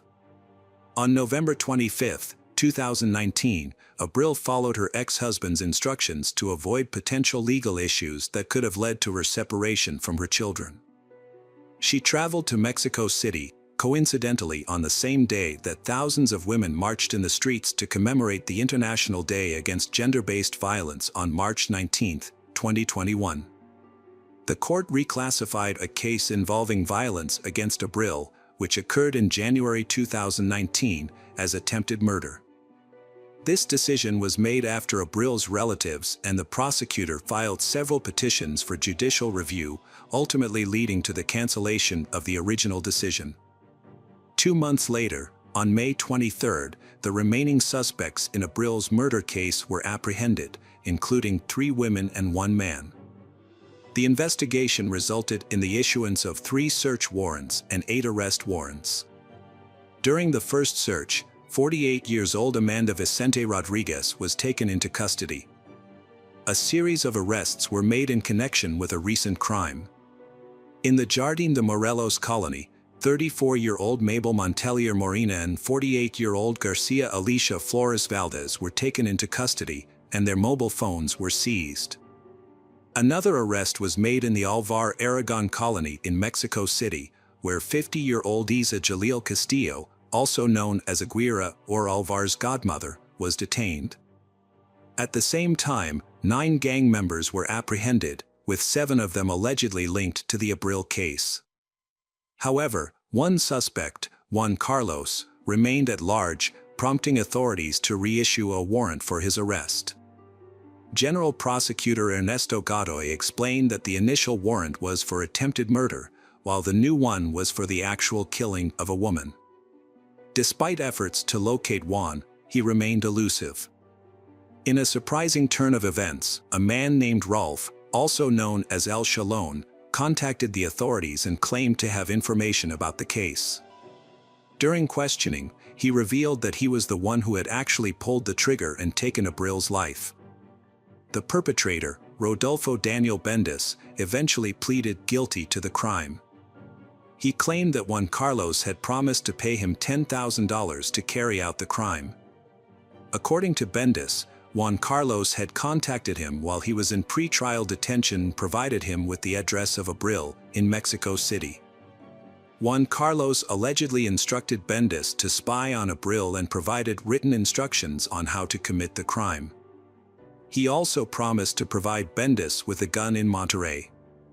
However, when Bendis arrived in Monterrey, no one contacted him, and he did not receive the gun. He returned to Mexico City and did not hear from Juan Carlos again until after his release from prison. Upon his release, Juan Carlos contacted Bendis again and informed him that the plan had changed. He now wanted Abril to be killed in Mexico City, as he had managed to lure her there. The case was divided into multiple hearings due to the complexity of the judicial system. The first trial began in August 2022, with Bendis and Juan Carlos as the initial defendants. During this trial, the prosecution presented 28 witness statements and 14 pieces of expert evidence. During the recent trial, A key defendant known as Dishon testified about his role in planning and committing the crime of feminicide, for which he had previously pleaded guilty. On May 19, 2023, the court delivered its verdict, finding Rodolfo Danielo Baza and Juan Carlos Rodriguez guilty and sentencing them to 52 years in prison. Additionally, they were ordered to pay approximately 56,000 Mexican pesos, $30,000 in damages. Following the trial, they men were taken to a detention center to begin serving their sentences. However, the Abril family immediately announced their intention to appeal the verdict, as they believed the sentence was too lenient. They pointed out that Rodolfo was the one who fired the fatal shots. As for the remaining defendants, it was previously decided in October 2014 that their trials would be divided. This decision was met with an appeal from prosecutors, who argued that it would significantly delay the proceedings and result in unnecessary additional costs for the court. The tragic case of Abril continues to affect her family and the wider Mexican society, and despite the recent verdict, the trials are not yet over. After the court hearing, Abril got into a car with her children and their lawyer. She asked the lawyer to drive them to the airport for their flight back to Monterrey. En route, they stopped at an intersection, where a motorcyclist pulled up beside them. The motorcyclist, who was actually a hired assassin, shot Abril multiple times in the head. Luckily, her children, who were seated in the back, escaped serious harm. One child, who was lying down, was grazed by a bullet but suffered only minor injury. Abril was rushed to the hospital, where doctors fought to save her life. Despite their efforts, she succumbed to her injuries 6 hours later. The lawyer immediately contacted Abril's family to inform them of the tragedy. Her brother Javier traveled to Mexico City to handle the aftermath of the incident. The community suspected Juan Carlos of being involved in the crime, but the authorities took a different stance. Since the shooter's identity and motives were unknown, they couldn't classify the case as femicide and make an arrest. Instead, the case was initially treated as a murder, and the police launched an investigation to gather evidence that could potentially prove it was a femicide. Abril's friend took to social media to accuse Juan Carlos, but her account was deleted as a result. Abril's family was fearful that the perpetrator would go unpunished and sought to raise public awareness about the case through social media. The fact that Abril died on a day dedicated to fighting gender-based violence added a deeper significance to her death. The family organized protests and marches to demand justice for Abril. Following Abril's tragic death, social media erupted in outrage as people realized that she had repeatedly expressed her fear of her abuser, only to be ignored by the authorities. Her family and friends held a funeral mass at the Benito Flores Chapel in Monterrey, where dozens gathered to pay their respects and demand justice for Abril. The funeral procession then proceeded to the Pantheon Garden in Los Angeles, where Abril was laid to rest. Her case has sparked widespread attention to the issue of gender-based violence, particularly in cases where judges release men who have attacked women. Abril's ex-husband, Juan Carlos, was released from prison after appealing his sentence, and was able to track Abril down to Mexico City, where he ultimately took her life. In response to Abril's case, the Mexican General Prosecutor's Office has launched an investigation into the judges who allowed Juan Carlos to be released from prison. The judges in question, Carlos Trillo Rodriguez, Federico Mosa Gonzalez, and Hector Jimenez Lopez, are being investigated for their roles in Juan Carlos' release. Additionally, representatives of the party of former Mexican President Andrés Manuel López Obrador are calling for Judge Mosa's removal from office, citing his involvement in a previous controversial case in which he released a doctor who had disrespected a patient in a public hospital.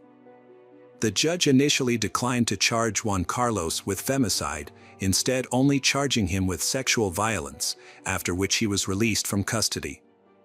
During the public outcry surrounding the Abril case, Rafael Guerra, the president of the Supreme Court of Mexico City, suspended all judges involved in the case on November 29. Mexico City's head of government, Claudia Sheinbaum, stated that the government would investigate Abril's death. She also warned that the judges involved in the case could be held accountable for Abril's death if it was proven that Juan Carlos was responsible. Local and international media reported that Juan Carlos was released despite evidence against him. Abril's family established a non-profit organization called The Voice of Abril to provide support to victims of violence, including information, psychological assistance, and legal aid. The public demonstrations sparked by Abril's death prompted the prosecutor's office to reclassify the case against Juan Carlos, seeking to prosecute him for attempted murder, which could result in his imprisonment. After being charged, Juan Carlos took to social media to claim that he wanted justice for the crime against Abril and that the perpetrator should be punished. He also stated that he was willing to cooperate with the police, despite having a troubled marriage with Abril, and he would never have wanted her to meet such a tragic end. However, his post sparked widespread discontent among the community. His 18-year-old daughter, Ana Cecilia, publicly spoke out against her father, accusing him of physically and mentally abusing her, her siblings, and Abril over the years. She shared disturbing photos of Abril's injuries after being attacked with a baseball bat. Ana described her father as a narcissistic sociopath who allegedly bribed his way out of prison. During the ongoing investigation and protests, an arrest warrant was issued for Juan Carlos, but it was not directly related to the Abril case. Instead, it was due to him violating judicial duties.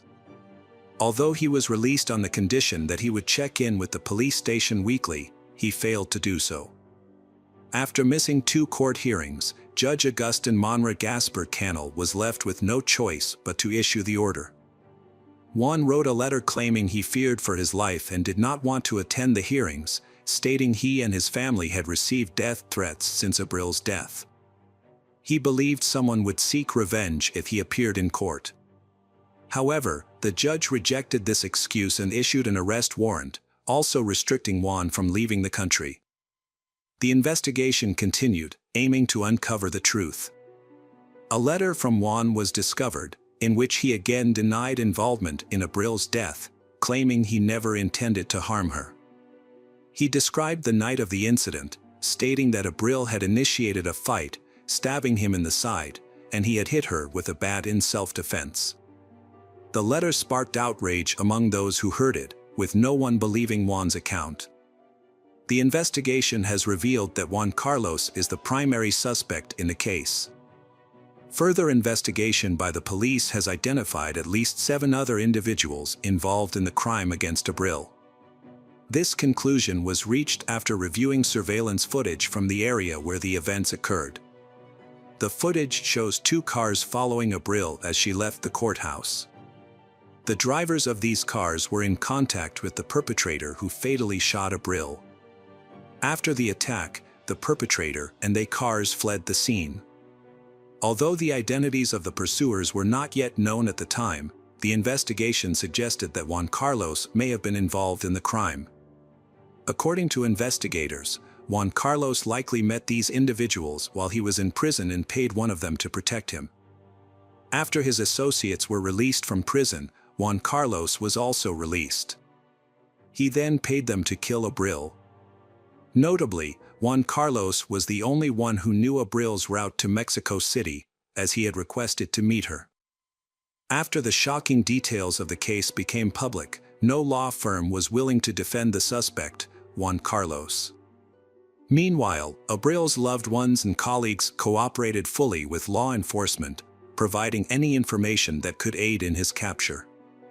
However, sources from the General Prosecutor's Office soon revealed that Juan Carlos had managed to flee Mexico by crossing the border into the United States. Mexican authorities swiftly alerted Interpol, which launched a global manhunt for Juan Carlos.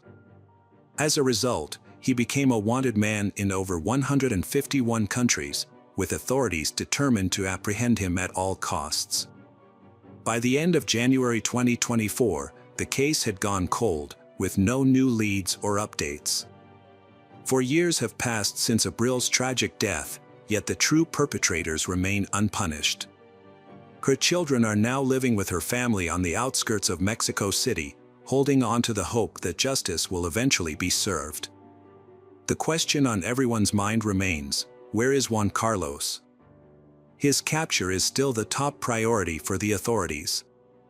Abril's family has vowed to continue fighting for justice until Juan Carlos is found and brought to justice. Hello friends, welcome to our channel. Today we're going to take a look at another horrible case with you, the case of Su Xingqi. Tam Xing Fai, a 43-years-old faculty member, was noticeably absent from work, sparking concern among his colleagues. On July 4th, a coworker named Ma tried to reach him on his mobile phone at 11 a.m., but there was no answer. Ma wasn't immediately worried, assuming Tam Xing Fai was busy taking care of his family's adopted dog, which had a skin disease and was scheduled to visit the vet. However, when Xing Fai failed to show up for a meeting at the university's finance department on July 5th, Ma's concern grew. He tried calling Xing Fai's mobile phone again, but there was still no answer. Unfortunately, Ma didn't have Xing Fai's landline phone number, so he couldn't try contacting him that way. By July 6th, Xing Fai had been absent from work for 2 days with no communication with his colleagues. One of his co-workers finally reported the situation to the finance department, which prompted Xing Fai's superiors to call his landline phone. Unfortunately, no one answered that call either. The police contacted the library where Helen Tong Yenyi, the 33-years-old wife of the missing man. Library staff reported that she was also absent from work without prior notice. They, originally from Zhongshan in Guangdong Province, China, had been married for 11 years and had 2 daughters, Hiu Man, 10, and Hiu Ing, 7 years old. Despite their difficult living conditions and financial struggles, the family was known to be kind, happy, and cheerful. They lived in an abandoned recycling station on Waju South Road, but Xing Fai often took his daughters on outings to have fun in town. Their children were well behaved, and the family seemed to be a happy one. Given their circumstances, it was possible that the family had decided to take a vacation together. However, something unexpected must have happened, preventing them from returning. Xing Fai's colleagues repeatedly tried to contact him by phone, hoping for a response. Eventually, someone answered, but to their surprise, it was a middle-aged man with an unfamiliar voice, not a member of the family. A man claiming to be Xing Fai's cousin called his workplace, stating that the family had taken a summer vacation to Guangdong Province in mainland China. He allegedly received Xing Fai's phone for safekeeping, but couldn't provide a return date for the family. However, the call only heightened suspicion among Xing Fai's co-workers. They found it out of character for Xing Fai to suddenly leave without notice, as he was a diligent and organized person. If he planned a vacation, he would have arranged it with his children's school in advance. Moreover, the family was responsible for 9 stray dogs, raising concerns about who would care for them. Xing Fai's family situation also raised questions. His father, a sailor, had gone missing, and his mother was living in a nursing home due to illness. Xing Fai regularly visited her every week, making it unlikely that he would abandon her to go on vacation. Eventually, the police were called. One of Xing Fai's colleagues accompanied them to his home, an abandoned recycling station in Pingqi village. During the trip, a suspicious person was spotted. A short man was seen from a distance near the Xing Fai family's fence before quickly disappearing. Initially, no attention was paid to this, and they continued on. Upon arrival, they found the gate to Xing Fai's home locked.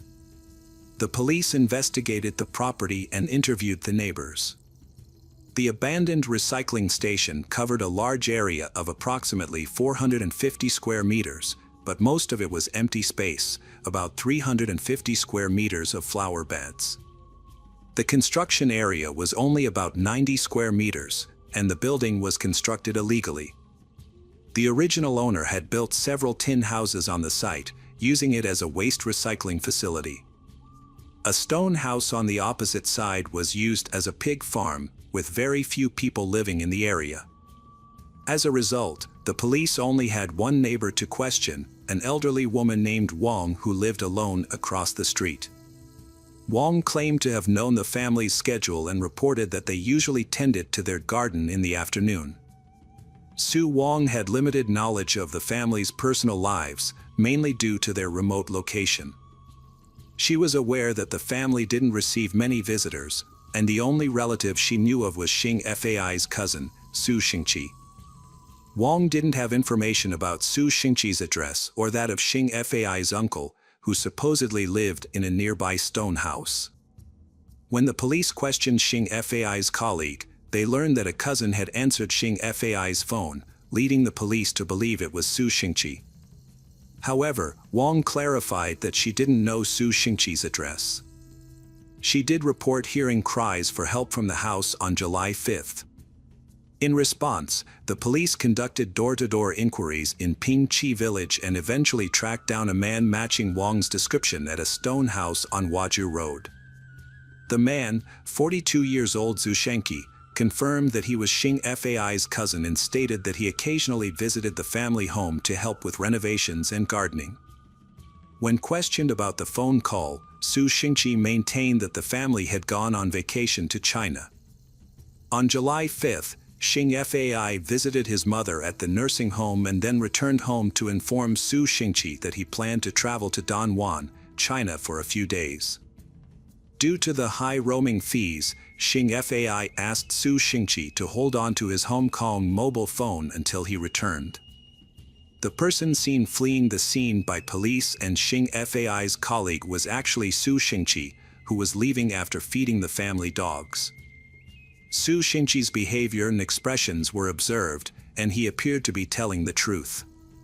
His story seemed consistent, and there were no obvious discrepancies. When asked if he had a key to the family home, Su Xingqi denied it. Despite finding Su Xingqi, the police continued their investigation. Going door to door in the village. A local resident reported a stranger borrowed money from a villager, leading to a heated argument. The villager threatened to seek compensation from Xing Fai's family, who were struggling financially due to his mother's hospitalization and existing debts. The villagers initially believed the stranger was not Su Xingqi, but they suspected the family might be hiding to escape their debts.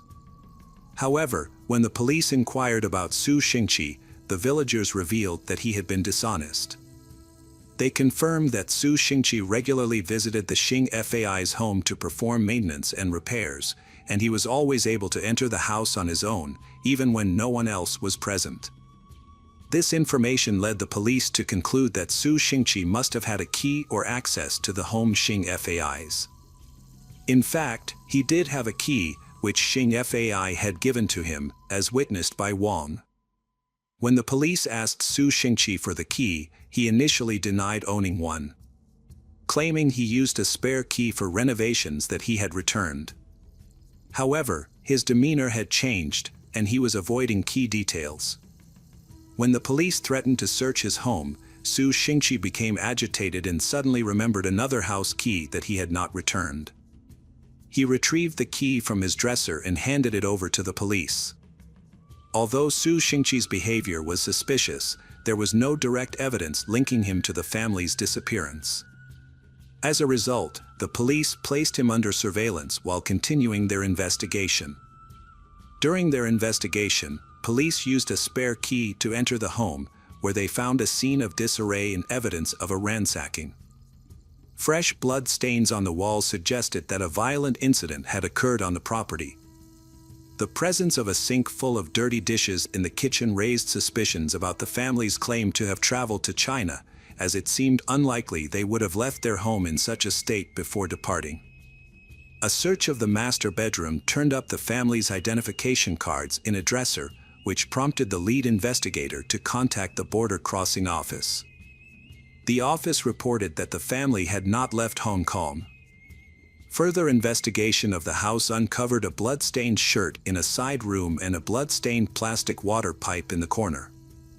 Police then deployed sniffer dogs to search for additional evidence and potentially locate the missing family members.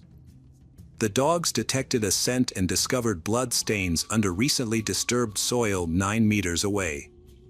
Furthermore, despite it being summer vacation, their children, Hiu Man and Hiu Eng, were enrolled in summer school, indicating that the family would not have been on vacation.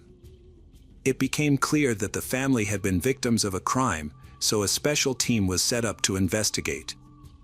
Due to the late hour, the police cordoned off the scene, restricted access to Pingqi village. Su Xingqi was confined to home. He was the prime suspect in the case. Su Xingqi promptly confessed. According to Su Xingqi's statement, he was from Huanpu in Guangdong province and typically resided with his sister, wife, and 2 sons, aged 15 and 16, who suffered from memory issues. Su Xingqi previously earned a living selling motorcycles in Junction City. However, following Guangdong's ban on motorcycles in 2006, sales plummeted. Financial struggles led him to reach out to his cousin, Xing Fai, in Hong Kong, seeking employment opportunities.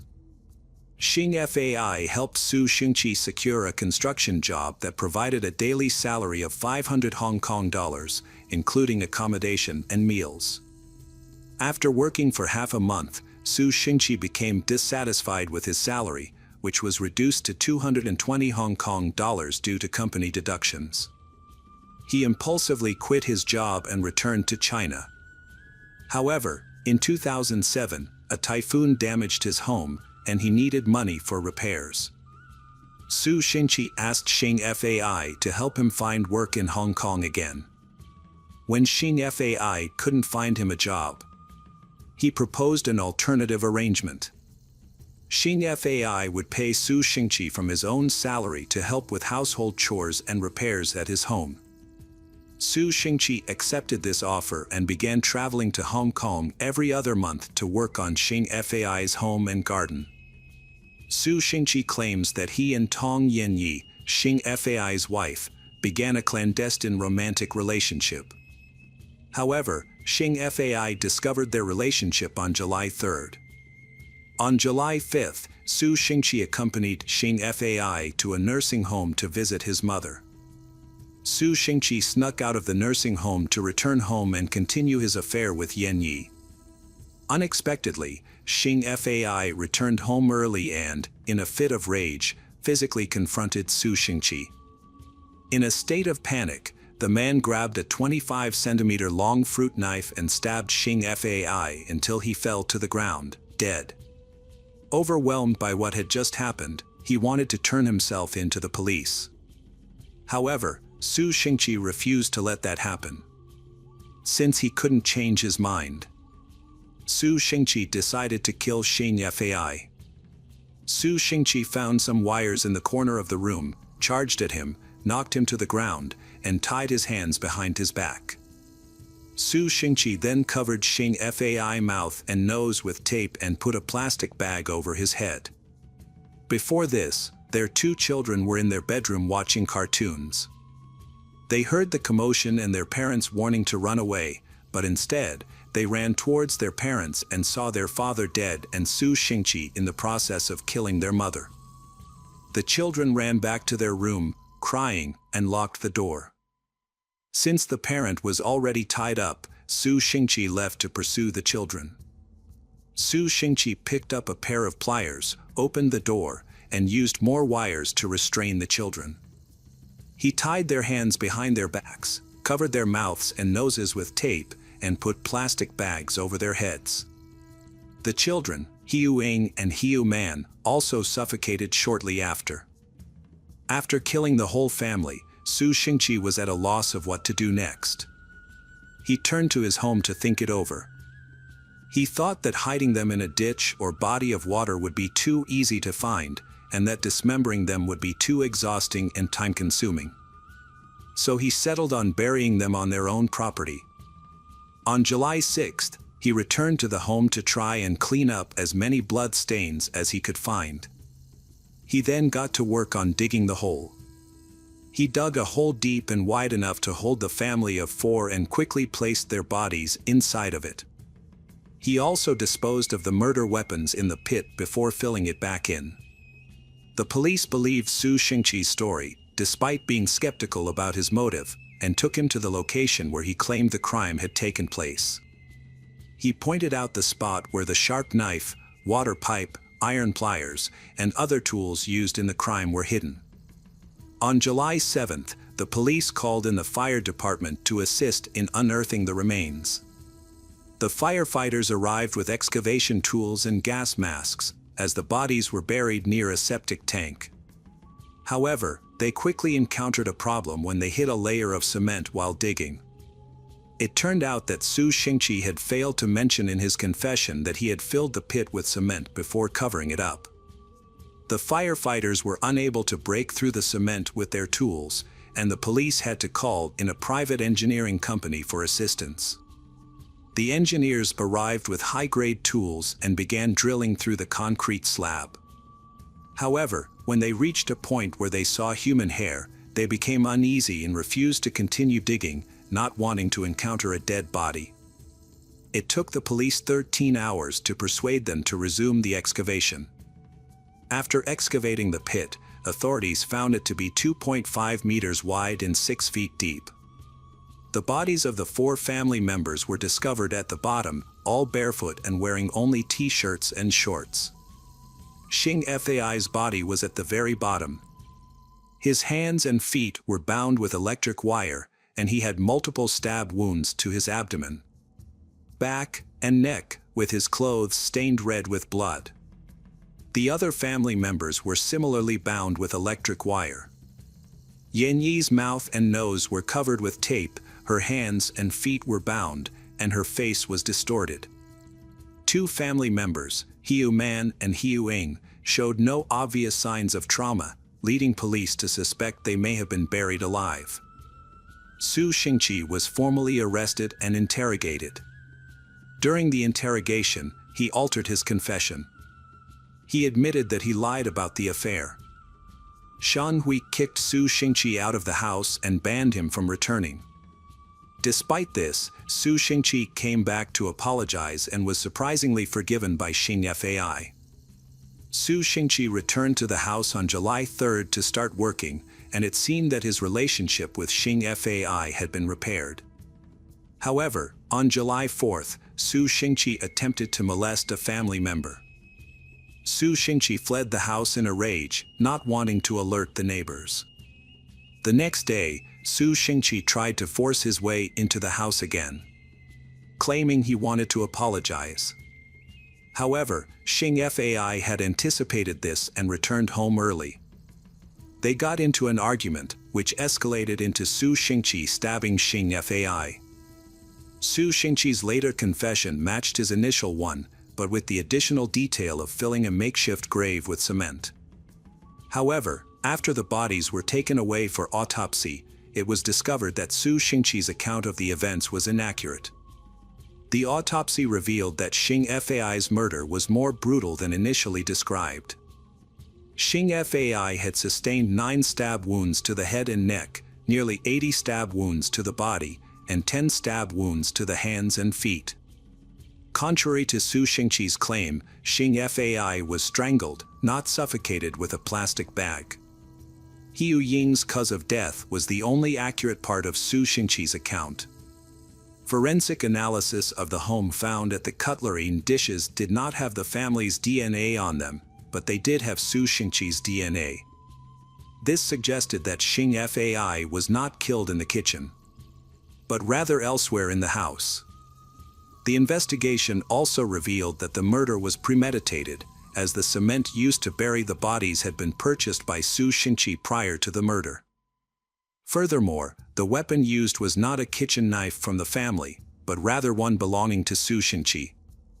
Additional investigations by the police found that the family's bank cards had been used at an ATM after the time of death, but no money could be withdrawn due to repeated failed PIN number guesses.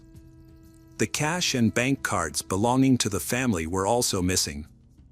Su Xingqi's motive for the crime was robbery, and it was premeditated. Whenever the police pointed out inconsistencies in his story, he would suddenly come up with a new explanation.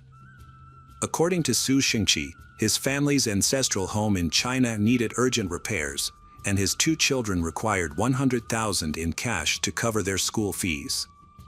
He was not well liked in his local community, so he knew it would be difficult to borrow money from his neighbors. He turned to Xing Fai for help because his business trips to Hong Kong had not generated enough income. Su Xingqi suspected that Su Xingqi was wealthier than he seemed and that he is very stingy.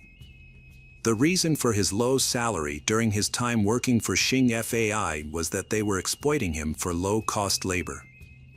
On July 3rd, Su Xingqi traveled to Hong Kong without informing anyone and waited until July 5th, when they had a day off from work. When Xing Fai returned home and found Su Xingqi there, he asked if he needed to cook something, and they men went to the kitchen together.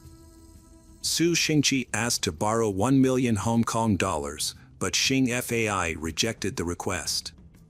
He explained that he had to use the money for his mother's medical treatment and his daughter's education. However, Su Xingqi didn't believe him and accused Xing Fai of only using him for cost labor.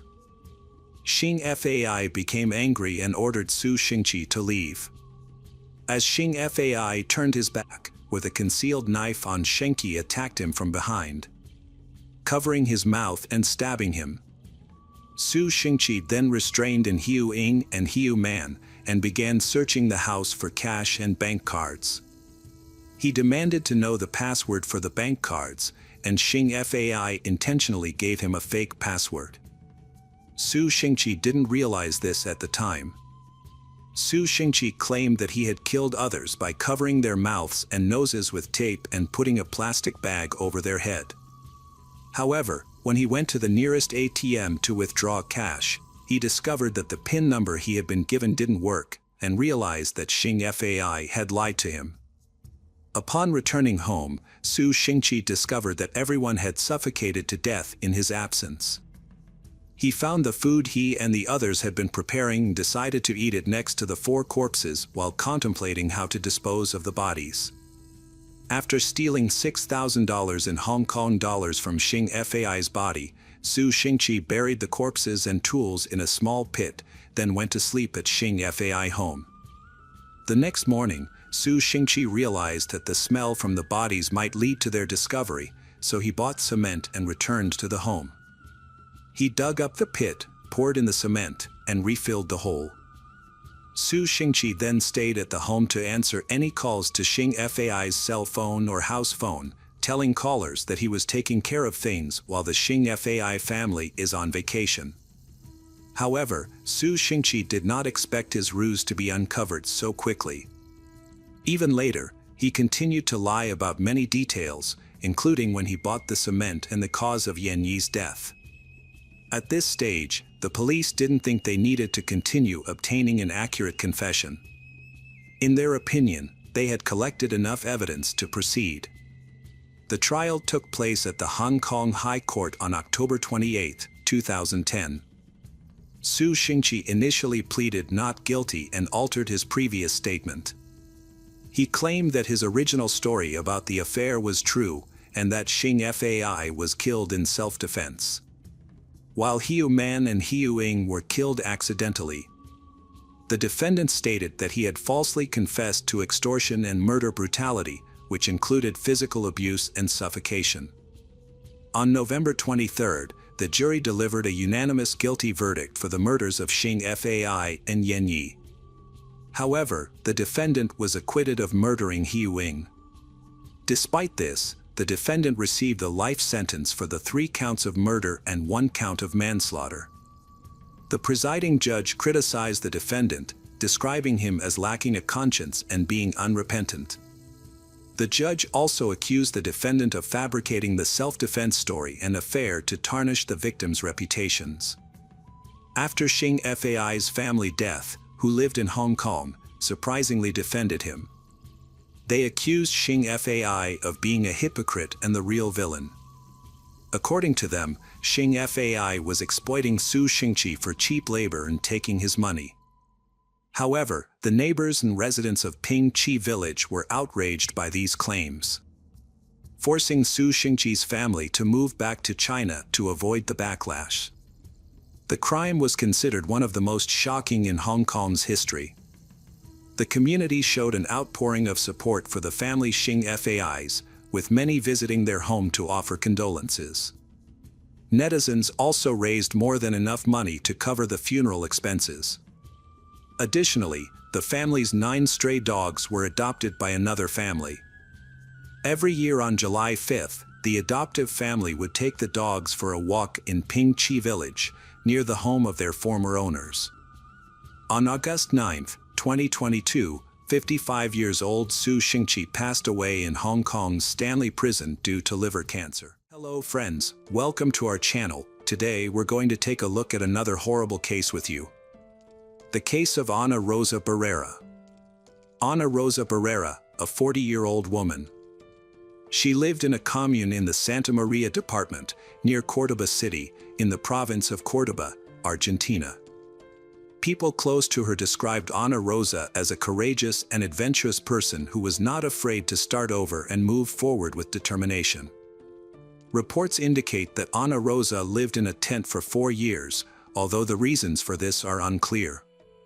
She worked at the Secretariat for Children, Adolescents, and Families in Córdoba, a job she truly enjoyed. Additionally, she and her partner, Marcelo Favio Ferretto, ran an upholstery workshop together. They met when Ana Rosa started working for Marcelo's business.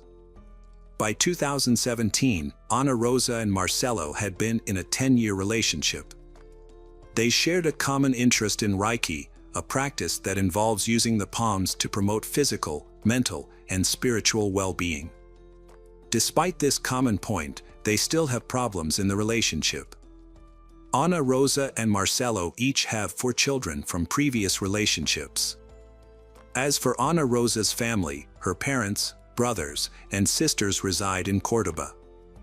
About Marcelo, he was a wallpaper maker with a workshop near their home. People close to they described Marcelo as a jealous and controlling person, which annoyed Ana Rosa. On Sunday, May 28, they visited relatives in Villa Lend, but the trip was marred by a heated argument sparked by Marcelo checking Ana Rosa's phone.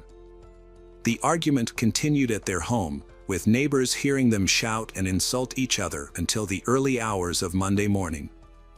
Later that day, Marcelo reported Ana Rosa missing to the police, although the exact timing of the report is disputed in media accounts.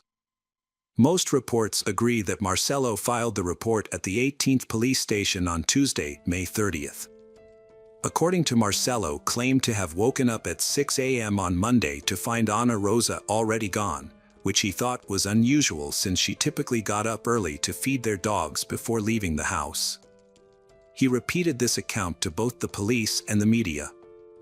Marcelo said he last saw Ana Rosa on Sunday night and then Monday night before going to bed. According to some sources, Marcelo realized something was wrong when Ana Rosa's colleagues called him, wondering about her absence.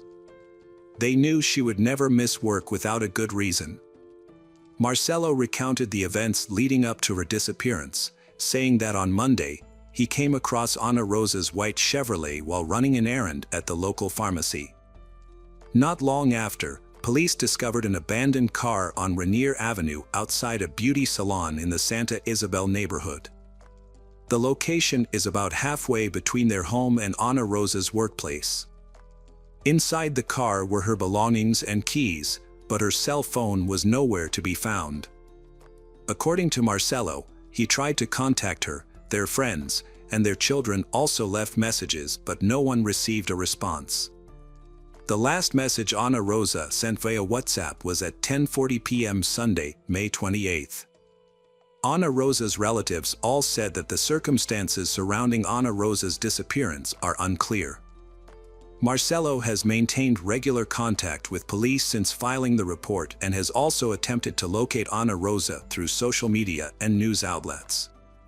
In an interview with reporters, Marcelo shared Ana Rosa's plans on the day she went missing, which included an early morning swim at a gym and a scheduled appointment with a doctor. Marcelo emphasized that his primary concern is Ana Rosa's safe return home. Prosecutor Legendro Peralta Tanilo of Alta Gracia assumed control of the case, and the investigation commenced. Multiple theories were initially proposed, including the possibility of Ana Rosa being a victim of kidnapping, robbery, or revenge. The option of her leaving voluntarily was also considered. As part of the investigation, Marcelo testified for over 14 hours on Wednesday, May 31st. However, his statements became increasingly inconsistent, raising suspicions among investigators. Marcelo's claims raised suspicions among detectives due to inconsistencies and shifting demeanor. Initially, he was confident and gave frequent interviews, but later emphasized his innocence, providing unsolicited details and justifying himself by discussing his relationship with Ana Rosa. As time passed, Ana Rosa's loved ones became increasingly desperate due to the lack of progress in the search. Meanwhile, the investigative authorities persisted in their efforts to solve the case. The prosecutor leading the investigation was convinced that Marcelo was withholding information and urged the investigators to scrutinize him more thoroughly. On Friday, June 2nd, during another meeting with police officers, Marcelo's demeanor shifted. He became more composed. However, when detectives showed him data from cell phone towers that contradicted his alibi, Marcelo became dismayed and ultimately revealed the truth. He admitted to killing Ana Rosa, running her over, and then dismembering her body to get rid of the evidence. After confessing to the brutal crime, Marcelo revealed the location of the dismembered body of Ana Rosa. Following the Marcelo confession, the police, aided by a canine unit, found Ana Rosa's remains at approximately 2:30 p.m. in a hole dug by Marcelo on a dirt road in the countryside, near a factory. The location was familiar to Marcelo, as he frequently visited the area for work-related purposes. It became clear that Marcelo's previous statements were false, except for his mention of a quarrel that occurred early Monday morning. According to the reconstructed events, Marcelo and Ana Rosa had been arguing the entire weekend before she went missing. Marcelo's intense jealousy sparked the violence. In the heat of an argument, Marcelo used a sledgehammer to hit Ana Rosa multiple times until she died. He then tried to put her body in the car but failed. Instead, he used a knife to dismember her body. He placed Ana Rosa's remains in the car and began moving to her burial site. After pleading guilty, authorities conducted a search of the defendant and Ana Rosa's home on Friday, where they discovered various tools, including machetes and knives of various sizes. Marcelo was then arrested and facing charges of capital murder, a crime that could carry a sentence of life in prison. Prosecutor Peralta Atima explained that the defendant's statement, in which he took responsibility for the crime, was not considered a formal confession. Instead, the record shows that he admitted to the crime during an interview as a witness. A formal statement will be made in the coming days, once sufficient evidence is gathered to support the charges. This evidence will include the final autopsy report, forensic analysis of vehicles and items found during searches, and the results of luminal tests. Marcelo's lawyer, José Luis Saca, stated that the police statement had no legal weight and could not as evidence. Furthermore, the defense announced that the defendant would not testify. Over the weekend, investigations continued, and on June 5th, the preliminary autopsy report was released. The report concluded that Ana Rosa's cause of death was severe head trauma. On June 9th, it was discovered that luminol tests had been conducted at the home where Ana Rosa and Marcelo lived. The tests showed a large amount of blood had been cleaned up. The medical examiners also discovered new details during the autopsy, including knife cuts on the victim's extremities. A cut, 18 centimeters long and 7 centimeters deep, was found on the victim's neck, reaching the cervical region. Based on these findings, the prosecutor's office charged Marcelo with double aggravated murder. Almost 2 years after Ana Rosa's murder, Marcelo's trial began. The prosecution explained the seriousness of the charges to the jury. According to the autopsy results, Ana Rosa suffered a severe initial blow to the face, which left her unconscious, followed by multiple blows to the head that crushed her skull. At the first hearing, Marcelo decided to stay silent. The court then heard testimony from witnesses. Deborah Territorios, Ana Rosa's daughter, testified that after her mother met Marcelo, she became increasingly distant from her children and other family members. Deborah stated that she and her father moved to a different city, followed by her older siblings, which made it harder for them to communicate with their mother. However, when Deborah spent time alone with her mother, Ana Rosa was loving and caring. But whenever Marcelo was around, her mother would pull away. Deborah even had to leave her mother's house quickly on occasion because Marcelo was expected to arrive soon. Ana Rosa's cousin, Roberto Enrique Reina, also testified. He witnessed their argument on May 28, 2017, which started at his house. According to Roberto, the argument began when Marcelo saw a message on Ana Rosa's phone. The prosecutor's indictment highlights Marcelo's control over Ana Rosa, including a power imbalance in their relationship and objectifying her in front of others. Fernando, a co-worker and friend of the victim, Ana Rosa, explained that after she started dating Marcelo, she initially grew distant from everyone, but then she tried to reconnect. System. Fernando added that Marcelo seemed to imitate Ana Rosa's actions, even taking Reiki classes shortly after learning she was also taking. According to the indictment, Ana Rosa told a friend that after starting energy harmonization therapy, she felt better and was able to improve her relationships with family members. She also planned to visit her son in Bolivia. However, as Ana Rosa's life improved, Marcelo became increasingly aggressive. Fernando reported that Marcelo once lashed out when Ana Rosa said women with positive attitudes could achieve their goals, he calling women idiots who would end up dying in a ditch. On the second day of the hearing, Claudio Bustamante, the police officer who took Marcelo's statement, testified. He told the jury that Marcelo had spontaneously confessed during the interrogation without any pressure from him. According to Bustamante, Marcelo stated that Ana Rosa had told him on Monday that she was no longer satisfied with him and was cheating on him, which made Marcelo angry and prompted him to hit her, although he couldn't remember what he used to hit her. On April 11th, the 11th Criminal Court's jury delivered its verdict, finding Marcelo Favio fair guilty of the murder of Ana Rosa Barrera. The sentence was life imprisonment with the possibility of parole after 35 years, conditional on good behavior. Upon hearing the verdict, Ana Rosa's relatives burst into tears and shouted at Marcelo, labeling him as a murderer and wishing him to spend the rest of his life in prison. The prosecutor in charge of the case stated that the jury's decision aligned with the prosecution's request.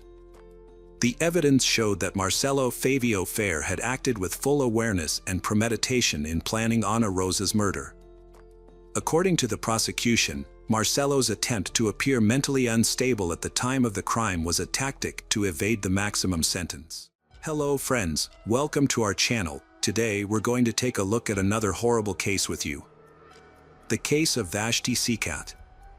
Brad Seacat was born on March 3, 1976, in Kingman, Kansas, to Janet Seacat and her husband, whose identity and background remain undisclosed due to a previous marriage. Janet had a son, Robert, from a prior marriage, making Robert Brad's older half-brother. The Seacat family has a history of good law enforcement, leading to a strict and disciplined home environment. Although details about Brad's childhood are scarce, it is known that he attended high school in Kingman. Brad was physically strong and athletic, which led him to participate in high school wrestling and bodybuilding. His efforts paid off as he excelled in inter-school tournaments, often taking first place and gaining recognition as a star wrestler and prominent figure in his school. At 16, Brad met Vashti Seacat at a major wrestling competition at the Kansas City Coliseum. Vashti was born on March 21, 1977, in Argonne, Sur County, to Julie Hosteler and Clinton Forrest. She was the third of 4 children, with an older brother, Rich, and sister, Catherine, and a younger sister, Tyler. Vashti was a social person with many friends, but she struggled with feelings of inadequacy. However, this didn't hold her back from becoming a cheerleader for her school's wrestling team. She enjoyed watching the team win and attended every match, including the one where she met Brad. Brad was immediately smitten with Vashti and asked her out. Impressed by his confidence, she accepted, and they felt an instant connection at their first meeting. From that moment on, they were inseparable. After high school, Vashti attended a university, while he followed in his family's footsteps by enrolling in the police academy. As a result, they spent less time together, which caused Brad was starting to exhibit controlling and possessive behavior. Over time, Brad's growing jealousy became unbearable for Vashti, and she eventually ended the relationship. Although the breakup was not dramatic or traumatic, it marked the end of their romance. After graduating from the police academy, Brad joined the sheriff's department in Sedgwick County, a short distance from Kingman. Despite his professional accomplishments, he couldn't shake off the feeling of emptiness. He still had strong feelings for Vashti, and his love for her lingered deep within him. Brad didn't abandon his dream of reuniting with Vashti, and as soon as the chance presented itself, he visited her. His words struck a chord with Vashti, who sensed his sincerity, possibly due to his devotion to faith or genuine affection. This led her to decide to return to him. Overjoyed by her decision, Brad hastily approached Vashti's family to express his true intentions and request her hand in marriage. The Seacat family was thrilled to hear the news, convinced that their marriage would be a successful one. The wedding took place in 2004, after which Brad and Vashti settled in a neighborhood in Kingman. As they began building their new life, they befriended Monty Weldon, a friendly neighbor who frequently invited them to backyard barbecues. Brad's unpleasant behavior causing problems due to his controlling personality. However, when Vashti became pregnant, their issues appeared to fade away. In 2006, they welcomed their first son, Brandon, and 2 years later, their second son, Bronson. Although Brad was a loving father, he sometimes had a rough way of interacting with the children, especially during playtime.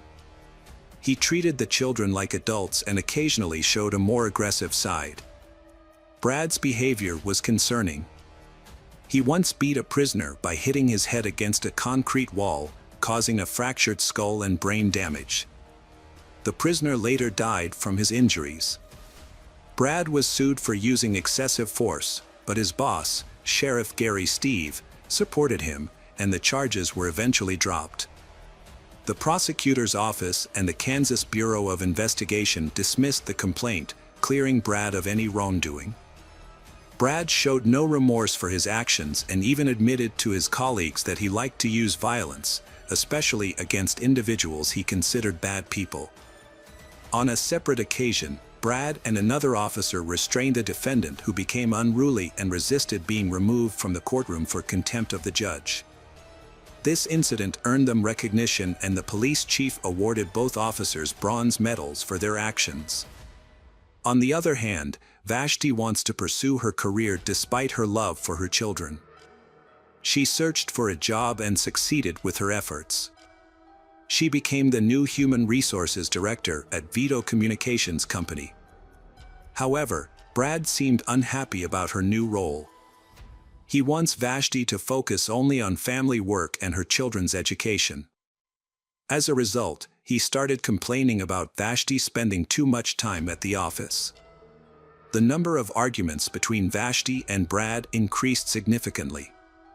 Despite her best efforts to repair their marriage for the sake of their children, Vashti feels her efforts are in vain.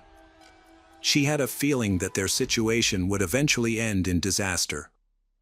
To resolve the conflict, Vashti and Brad began attending sessions with social worker Connie Sodman. During her first sessions, Vashti expressed feelings of extreme loneliness and isolation, suggesting that couples therapy sessions might be their last hope to save their marriage. Every time Vashti mentioned the possibility of divorce, Brad became angry. For weeks, he repeatedly threatened to kill her if she left him, boasting that he could take her life without consequences because he was a police officer. He claimed he could make her murder look like a suicide, and even mentioned burning down their house to destroy the evidence. After the argument, Brad threatened her, saying that if Vashti pursued a divorce, he would prevent her from seeing their children, even taking them out of the country if necessary. At the same time, Brad left his police job and began working as a self-defense instructor at the Kansas Law Enforcement Training Center. Meanwhile, Vashti continued to attend therapy sessions and made positive changes in her life, such as exercising regularly and eating healthier. A few months later, Vashti's social life began to flourish. She makes new connections at work and meets someone she is attracted to. However, she confided in her sister about her new relationship out of fear that Brad might find out and take revenge. Vashti openly shared with her colleagues about the various threats she received from her husband. Unbeknownst to her, Brad discovered her personal diary and brought it to his office, where he scanned and printed out many pages.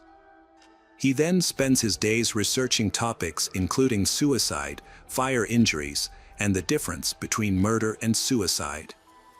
In the first week of April 2011, Vashti had her final counseling session with Connie to prepare for her divorce from Brad. Together, they created a safety plan for Vashti and their children. When Brad received his divorce papers on April 29th, he overreacted.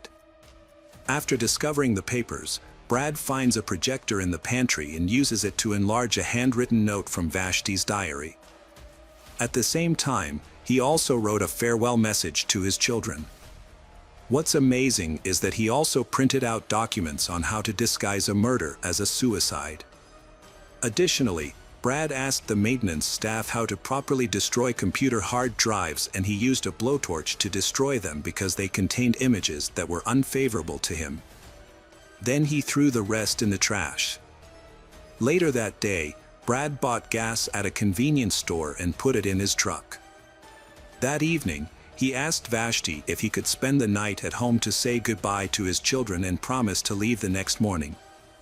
However, he also tries to persuade Vashti to reconsider the divorce and becomes increasingly threatening when she refuses to change her mind.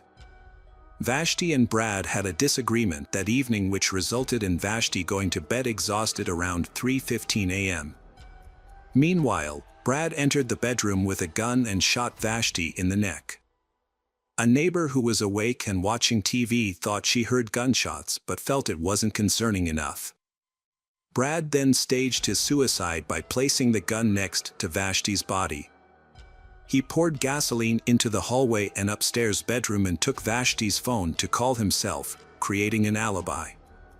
After getting his children, Brendan and Bronson, to a safe location, Brad started a fire. The fire spread quickly, engulfing the main room and igniting the remaining cartridges in the gun. At 3:45 a.m., neighbors were startled awake by the fire. Shortly thereafter, at around 7 a.m., Brad called 911, reporting that his wife had taken her own life. When emergency responders arrived, the first floor of the house was on fire and Brad was waiting in the car with his children. A police officer asked if anyone was still in the house, and Brad said that only his wife was there. He fabricated a story that Vashti had shot herself out of depression, and before doing that, she asked him to take the children to a safe place. Brad claimed he tried to save Vashti but was unable to do so because of the intense smoke and fire. When firefighters finally extinguished the blaze, they discovered Vashti's body on the bed in the master bedroom. An important detail attracted the attention of investigators. A .44 caliber revolver was found below Vashti's body, the barrel pointed toward her feet, and a 5-gallon gasoline barrel lay middle of the bed. 2 days later, investigators found Vashti's diary in her car, which contained a handwritten note and a suicide note. Forensic examination revealed that Vashti died instantly from a gunshot wound to the head and also suffered gunshot wounds to the torso and thighs. However, blood and lung tests showed no signs of smoke or carbon monoxide inhalation, which is typically present in the body of a person killed in a fire. The extent of the burns on Vashti's body made it impossible to determine whether her death was a murder or suicide. Police discovered some inconsistencies in Brad's story. It is worth noting that there was no dirt, blood, or wound on his body. Additionally, the position of the gun with the barrel pointing downward raises suspicions that this was not a suicide. Special Agent David Fetty of the Kansas Bureau of Investigation questioned how the gun came to be under the body. He pointed out that if Vashti shot herself while lying down, the gun would fall to the floor. If she sat up, the gun would still be on the right side of the bed. Furthermore, the trajectory of the bullet does not support the theory that Vashti shot himself behind the right ear. David decides to investigate further when some details don't seem to add up. Police found documents explaining how to make a murder look like a suicide. While analyzing Vashti's diary entry, they noticed her handwriting did not match her other entries. Forensic scientist Dennis McFarr concluded that the note had been tampered with. Witnesses also reported seeing Brad destroy a computer hard drive the day before. A neighbor who heard the fatal gunshot testified that the incident occurred at 3:15 a.m., 45 minutes before Brad called 911. This information confirms David's suspicions that something is wrong. Police arrested Brad on May 13, 2011 and charged him with first-degree premeditated murder and 2 other counts related to putting his sons, Brendan and Bronson, in danger. During interrogation, Brad claimed that Vashti felt insecure and depressed because of their troubled marriage and his threats to take the children away. Brad also claimed that after filing for divorce, Vashti was overcome with depression and remorse, so she set a fire and shot herself. However, the police did not believe his story. The trial began on June 10, 2013. Deputy Attorney General Amy Haley shared her account of the events with the jury, emphasizing that no one was more aware than the police of the devastation of fire and its destructive ability to erase evidence. Regarding the projector, the defendant claimed that he only used this device for practical training to guide students. A forensic examiner testified about a forged letter and the destruction of a hard drive. The defendant claimed that he destroyed the hard drive to protect personal information, not to hide anything. The defendant's attorney, Roger Falk, argued that Vashti had suffered from depression since high school, a condition that had worsened after taking some kind of sedative. Brad's brother testified in court, corroborating his brother's account that Vashti had been depressed and sad for weeks before her death. In contrast, therapist Can reported that although Vashti was initially depressed due to marital circumstances, it was not a clinical mental health problem. The therapist said Vashti has been very worried about her future lately. Vashti's brother also recounting the emotional turmoil Vashti's children had endured as a result of their parents' circumstances. The prosecution portrayed Brad as a manipulative person who used his police powers to distort the truth. Yet the defense repeatedly argued that Vashti's death was a suicide and pointed out that even the medical examiner could not determine the cause of her death. Brad testified in his own defense, describing himself as a loving husband and devoted father who was saddened by his wife's desire for a divorce. Kingman County Judge Larry Solomon was accused by Brad that the judge had an incentive to rule against him to win a nomination to the Kansas Supreme Court. However, the jury ultimately found Brad guilty of premeditated murder. Judge Solomon sentenced Brad to life in prison with the possibility of parole after 25 years and an additional 6 years for other crimes. Brad will not be eligible for parole until he has served more than 31 years. In handing down the sentence, the judge took into account Brad's not guilty plea, his dishonest attempt to avoid responsibility in his lack of remorse. Hello friends, welcome to our channel. Today we're going to take a look at another horrible case with you. The case of Celia Barquin.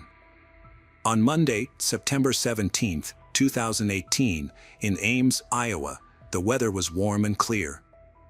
Celia Barquin Arozamena, a 22-year-old university student, decided to play golf at Coldwater Golf Links Club before her classes.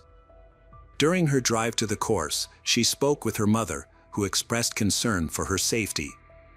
Despite her confidence, Celia's day took a devastating turn.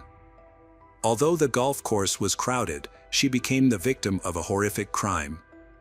Born on July 6, 1996, in Point San Miguel, a small village in northern Spain, Celia had moved to Iowa on a golf scholarship, leaving behind a family that had lived in the village for 8 generations.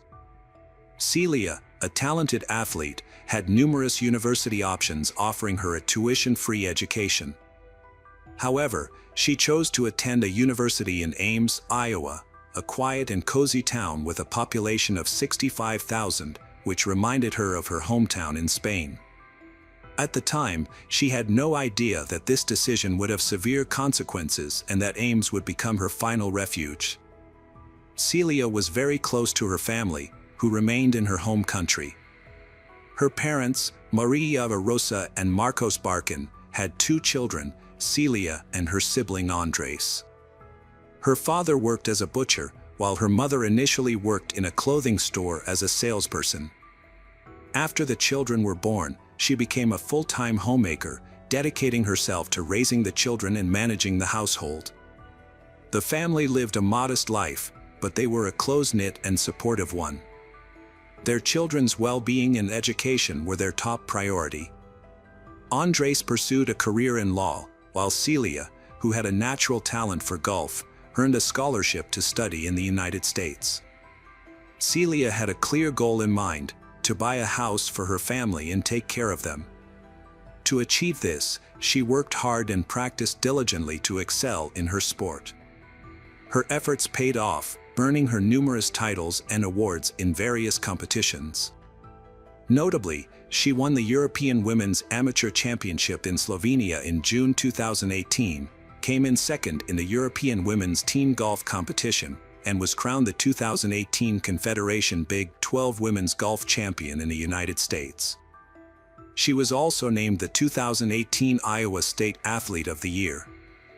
With her impressive achievements, Celia's future looked bright, and many had high expectations for her. Despite moving to the United States, Celia remained close to her family. She made it a point to call her parents every day, sometimes multiple times a day. Whenever she had free time, she would feel homesick and miss her family dearly. During her vacations, Celia would visit her family in Spain. Even on her home country breaks, she continued to work tirelessly to refine her skills. Her mother was a strong supporter of her daughter's passion and often joined her in training sessions. Celia had a comfortable life in Iowa, where she lived with her boyfriend, Carlos Nigri Nablas, in a rented apartment. Their relationship had an interesting backstory. They met in university, where Celia was already in a relationship with someone else. Despite this, Carlos was immediately smitten with her. Her captivating smile, kind nature, and determined personality drew him in, and he came to greatly respect her perseverance. Although she wasn't available at the time, Carlos became her closest friend and confidant, always offering support and encouragement. For over a year, Carlos supported his friend Celia through her tumultuous relationship with her boyfriend. When she finally broke up with him, Carlos confessed his long-held feelings to her. After a walk together, Celia revealed her own feelings by pulling Carlos close and kissing him. Overjoyed by her reciprocation, Carlos ran through the dormitory, screaming with happiness. This marked the beginning of their romance. To celebrate, Carlos set off fireworks and sent Celia a heartfelt video, expressing his admiration for her. As their relationship blossomed, they became inseparable. Eventually, they decided to take the next step and move in together. Carlos and Celia were busy preparing for their future together, having already gotten engaged. In May 2017, Carlos graduated from college and landed a job at an engineering firm in Ames. Meanwhile, Celia was nearing the end of her senior year at Iowa State University, where she was also studying civil engineering. After retiring from athletics, Celia had her sights set on a career in engineering, driven by a desire to make a positive impact and prove that women could thrive in a traditionally male-dominated field. Celia spent the summer of 2018 in Spain with her family before returning to Iowa to graduate.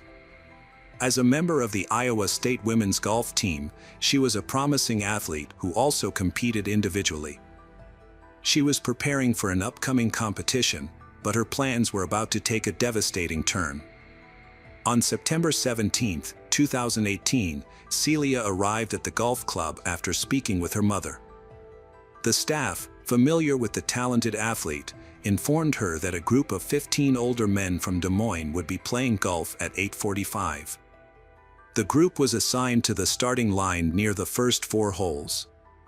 As they arrived in golf carts and began to play, Celia took notice of them. A group of retirees invited Celia to begin her round, so she proceeded with her cart, opting to play the first hole followed by the 4th to avoid delaying the older men. They found her to be courteous and friendly. Next, Celia headed to the 7th hole, a location not favored by many due to its remote position relative to the other holes and its proximity to Squaw Creek Park, which featured dense foliage. Athletes were often hesitant to play at the 7th hole because it occasionally attracted unauthorized visitors, including homeless individuals who could be aggressive. However, Celia was new to the club and unaware of the situation, so she played the 7th hole to make her way to the 9th.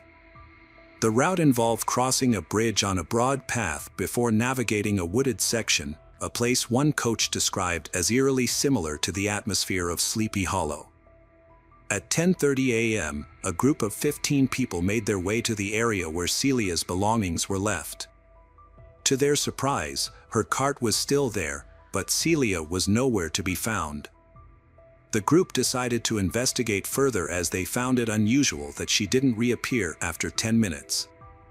As they approached her cart, they discovered some of Celia's belongings scattered on the field, including her t-shirt and baseball cap, while her phone remained on the cart. It appeared that some items had fallen out of her pocket, but it was unclear why her t-shirt was on the ground and why she had left her phone behind. After searching the surrounding area, the group couldn't find any sign of Celia. They immediately alerted the club management to report their disturbing findings. A group of people reported that a young, blonde girl had been playing golf at the course earlier, but she was now nowhere to be found, and her belongings were still on the ground. Upon investigation, staff realized that she was Celia, the reigning European golf champion. A search was launched, and less than 30 minutes later, a body was spotted floating in a pond near the 9th hole. This discovery prompted the staff to call the police immediately. Upon recovering the body from the water, police officers identified the victim as Celia Barkin. An autopsy revealed that she had suffered multiple stab wounds to her neck and torso. A search dog was brought in and quickly picked up a scent, leading the police to a tent in a wooded area of Squaw Creek Park. Although the tent was empty, it contained bloodstains, suggesting that the perpetrator may have been hiding there. Police suspected that a homeless person, possibly living in the tent, might have been responsible for the attack. The police were searching for the perpetrator and found a man near the tent. The man claimed to live in the area and just wanted to retrieve his tent. As it turned out, the man was Colin Richards, 22 years old, the same age as Celia. Despite their similar ages, they couldn't be more different. However, it became clear that Colin was responsible for the murder. Physical evidence incriminated him. His face was badly scratched, and his black backpack contained bloody clothes, including a t-shirt and shorts. The clothes indicated that he had recently changed out of his blood-soaked garments and into clean ones. The police dogs also picked up his scent. Additionally, Colin had a severe gash on his left arm that was bleeding. Although he tried to hide the injury and conceal his arm from the officers, his efforts only added to their suspicions. Colin Richards was arrested by police in connection with the crime. According to his account, he was at a friend's house before the police arrived.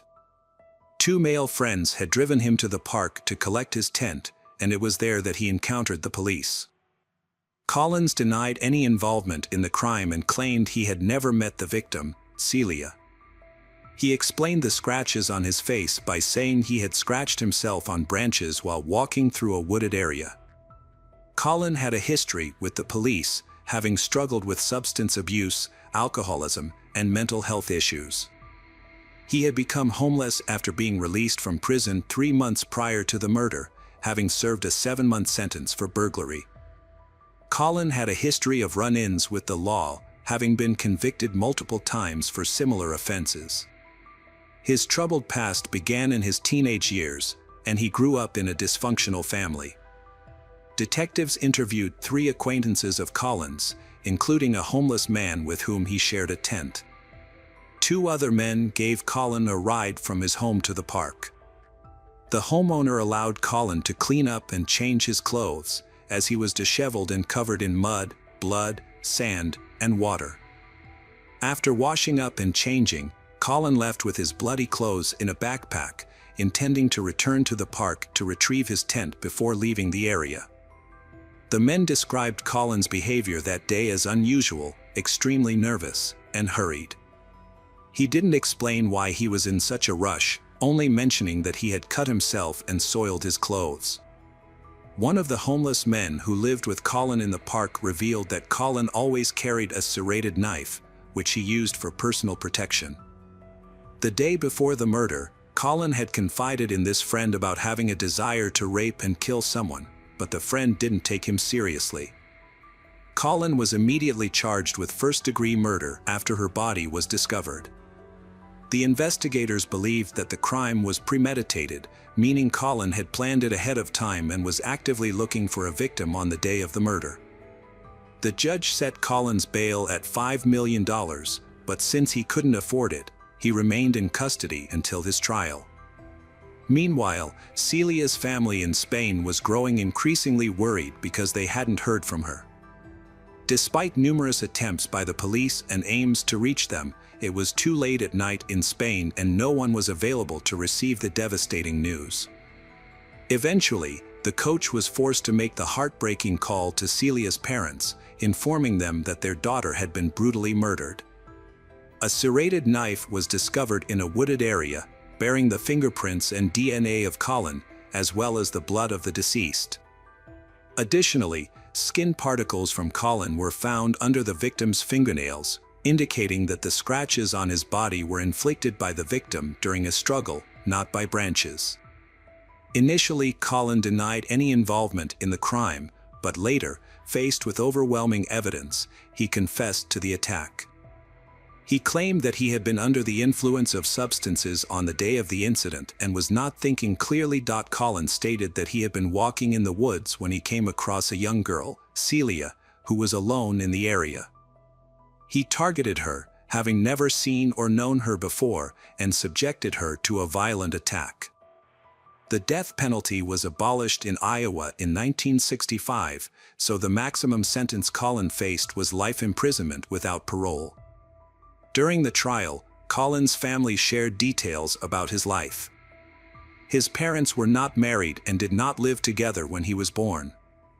For the first 10 years of his life, Colin lived with his father, who raised him in a strict and often neglectful manner. His father would frequently leave him alone at night to go to the bar, and it was actually his grandparents who provided Colin with care and support. When Colin was 10, his mother, who had since married another man and had 2 more children, gained custody of him. The family moved to the countryside, seeking a more peaceful environment. However, their household was still marked by strict discipline. Colin's room was extremely tidy, leading his family to jokingly suggest that he would be well suited for a career in the military.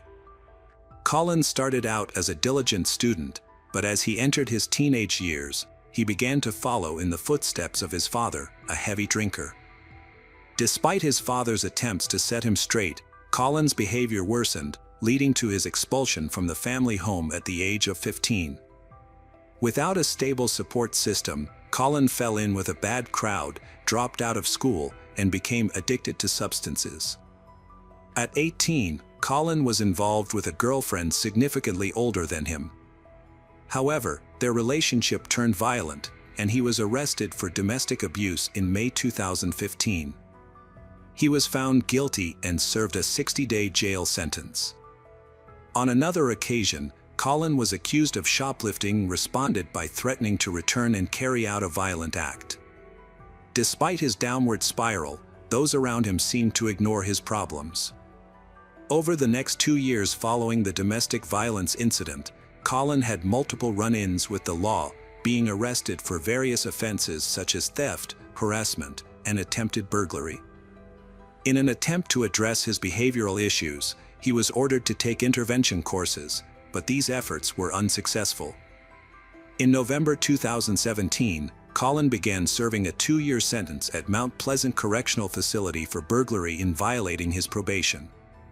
However, due to the facility being over capacity, he was paroled in June 2018 after only serving 7 months of his sentence, despite exhibiting disciplinary problems, including engaging in fights with other inmates. Sadly, Collins went on to commit a heinous crime just 3 months later, killing Celia. After his release from prison, Collins reunited with his mother and stepfather, with whom he resided, and resumed a relationship that had been rekindled through correspondence during his incarceration. Collins' parents gave him a chance to start anew, trusting that he would stay away from illicit substances and old friends with a bad influence. However, he broke this promise just 2 weeks later and was subsequently kicked out of his home. With nowhere to go, Collins traveled to Ames, a city an hour away, where he initially sought refuge in the local homeless shelter. Unfortunately, the shelter was full, and he had to find alternative accommodations. Collins' mother helped him out by purchasing a tent, which became his temporary home. However, his presence in Ames soon caught the attention of the local police department. On June 29, Collins was arrested for public intoxication. Later, on August 11, police received a complaint from a Target store about Collins and another homeless man camping in the store's parking lot. After being chased away, they men relocated to Squaw Creek Park, where they could camp without disturbing others. There is a discrepancy between Collins' account and the police's statement regarding his camping in the park. Collins claims that the police allowed him to camp there, but the police representatives deny this and assert that overnight camping in the park is prohibited. They also claim that Collins was not given permission to camp and that he was breaking the law if he did so. On September 8, Collins' mother and stepfather visited him in Ames to celebrate his 22nd birthday. During their time together, they took him out to dinner and did his laundry. However, his mother became concerned about his behavior, as he was distant and gave brief, muted responses to their questions. After dropping him off at the tent in the park where he was living with another man, Collins' parents returned home. Unbeknownst to them, Collins would soon confess to a friend that he had been thinking about raping and killing a woman. Tragically, the next morning, Celia was found dead, although it was later determined that she had not been raped. The police suggested that Collins likely did not have sufficient time to commit both crimes.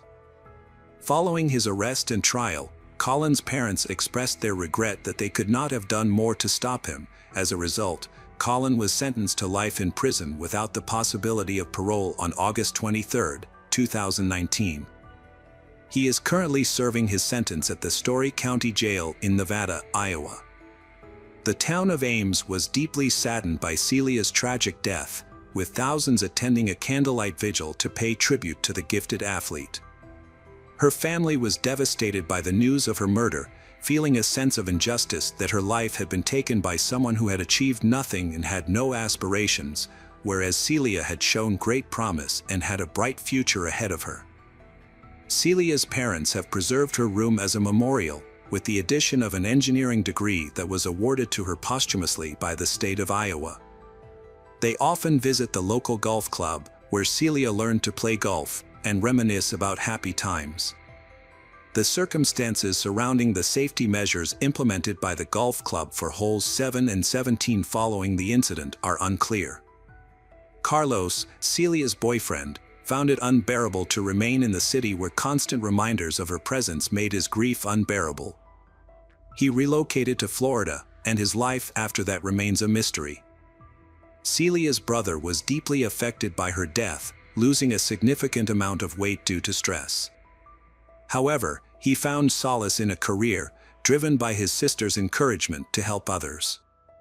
He pursued a law degree and subsequently joined the police force. Friends, welcome to our channel. Today we're going to take a look at another horrible case with you. The case of Ashley Wadsworth. Ashley Wadsworth was born on July 25, 2002, in Vernon Township, British Columbia, Canada. She was the daughter of Kenneth Wadsworth and Christy Jenden, and had an older sister named Haley.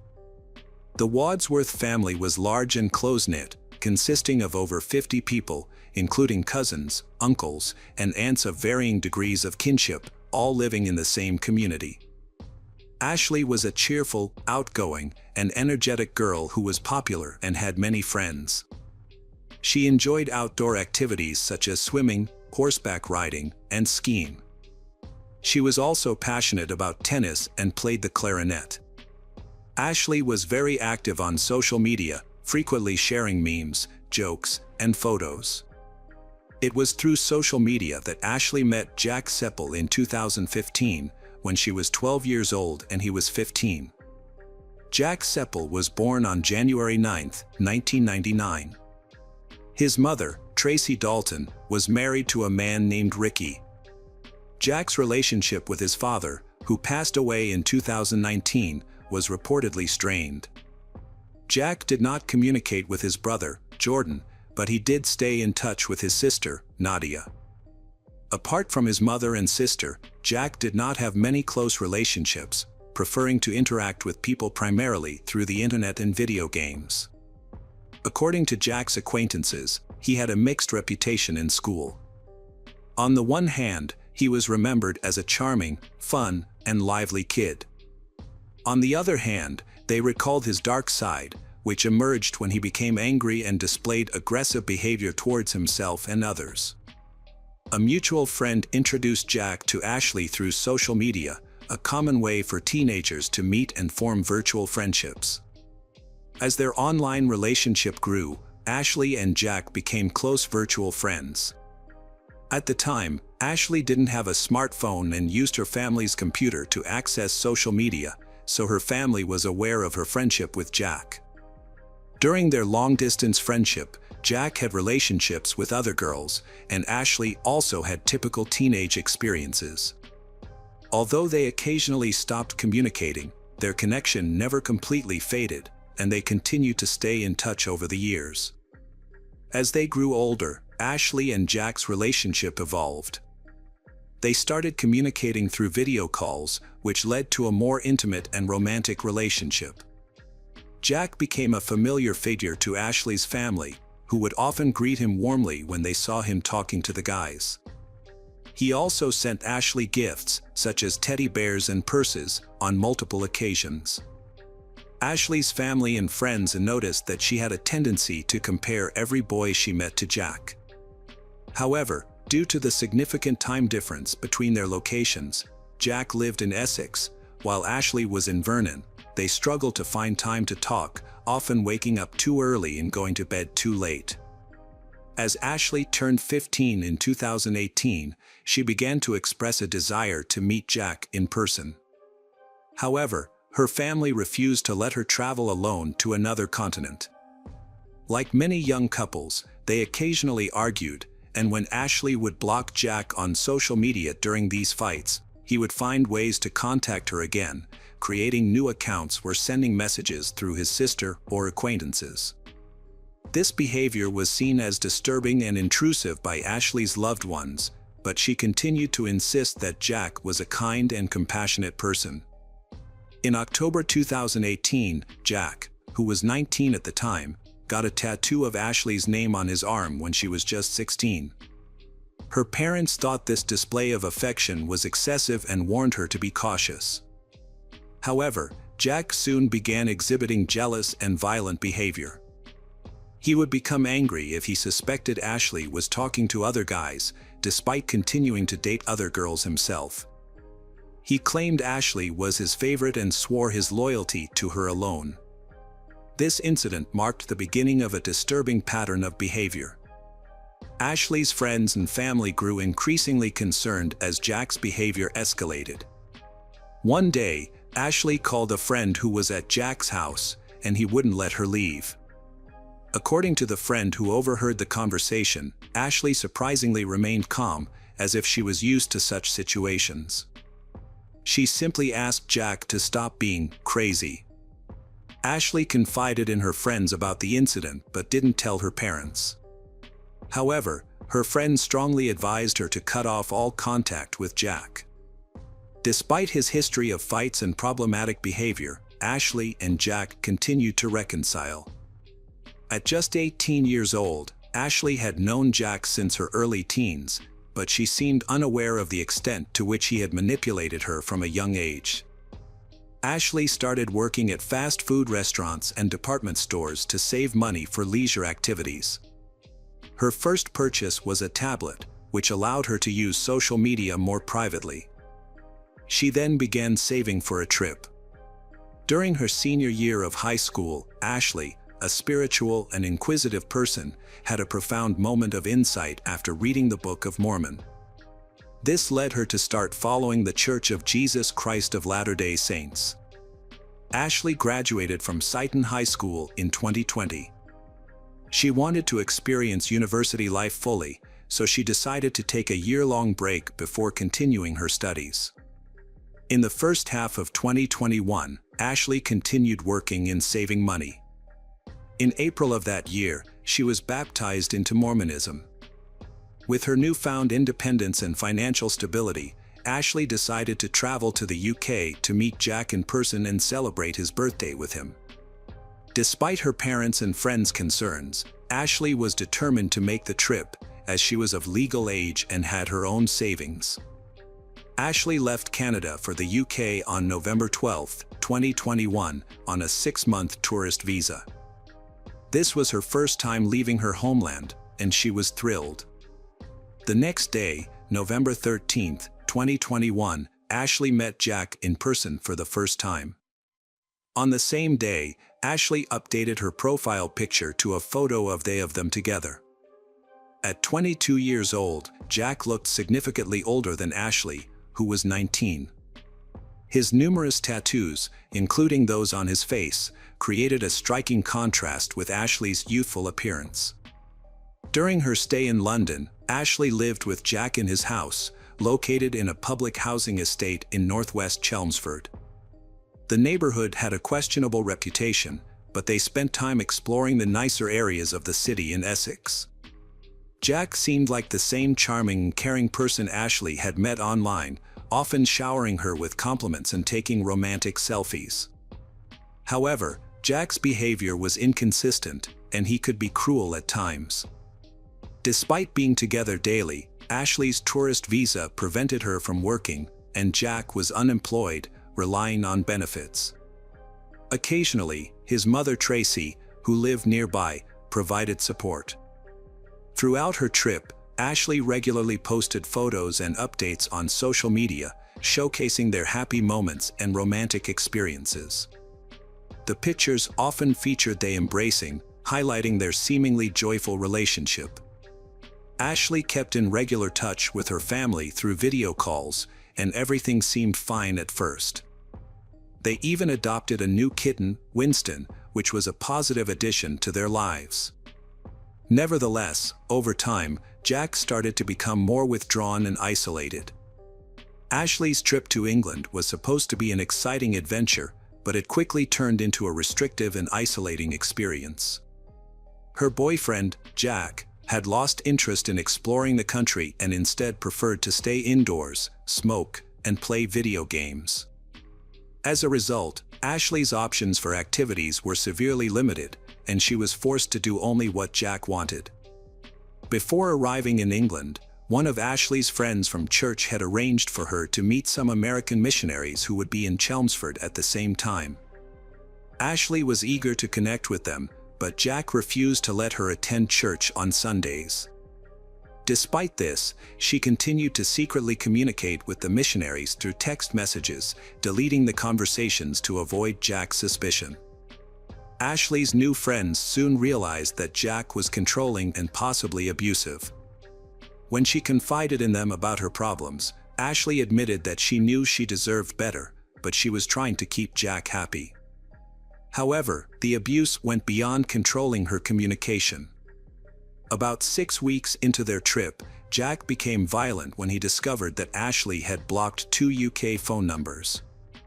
He mistakenly believed that the numbers belonged to other men, triggering the jealous outburst. In a disturbing text message to his mother, Jack revealed that he had physically abused Ashley. Ashley created a secret profile where she documented the bruises she had sustained. She confided in her sister Haley about the abuse, but warned her not to tell their mother, fearing that their family would turn against Jack. After Jack overdosed on anti-anxiety medication in late December 2021, Ashley was tasked with overseeing his medication as his caregiver. She kept this responsibility a secret from her mother and friends, but Haley inadvertently revealed the truth. Ashley's mother expressed concern and asked her to return home, but Ashley insisted on staying with Jack until he recovered. In early January 2022, another disturbing incident occurred. Jack smashed a beer glass over Ashley's head, leaving her in tears. While Jack forced her to clean up the broken glass, Ashley contacted her sister via video call, revealing the true extent of her situation. Jack was frantic, pacing back and forth, yelling, and grinding his teeth. His distress prompted Ashley to contact her sister, Haley, who urged her to return home. However, Haley's concerns fell on deaf ears. A brief period of calm followed, marked by Jack's 23rd birthday celebration with his family, where everyone put on a united front and pretended everything was fine.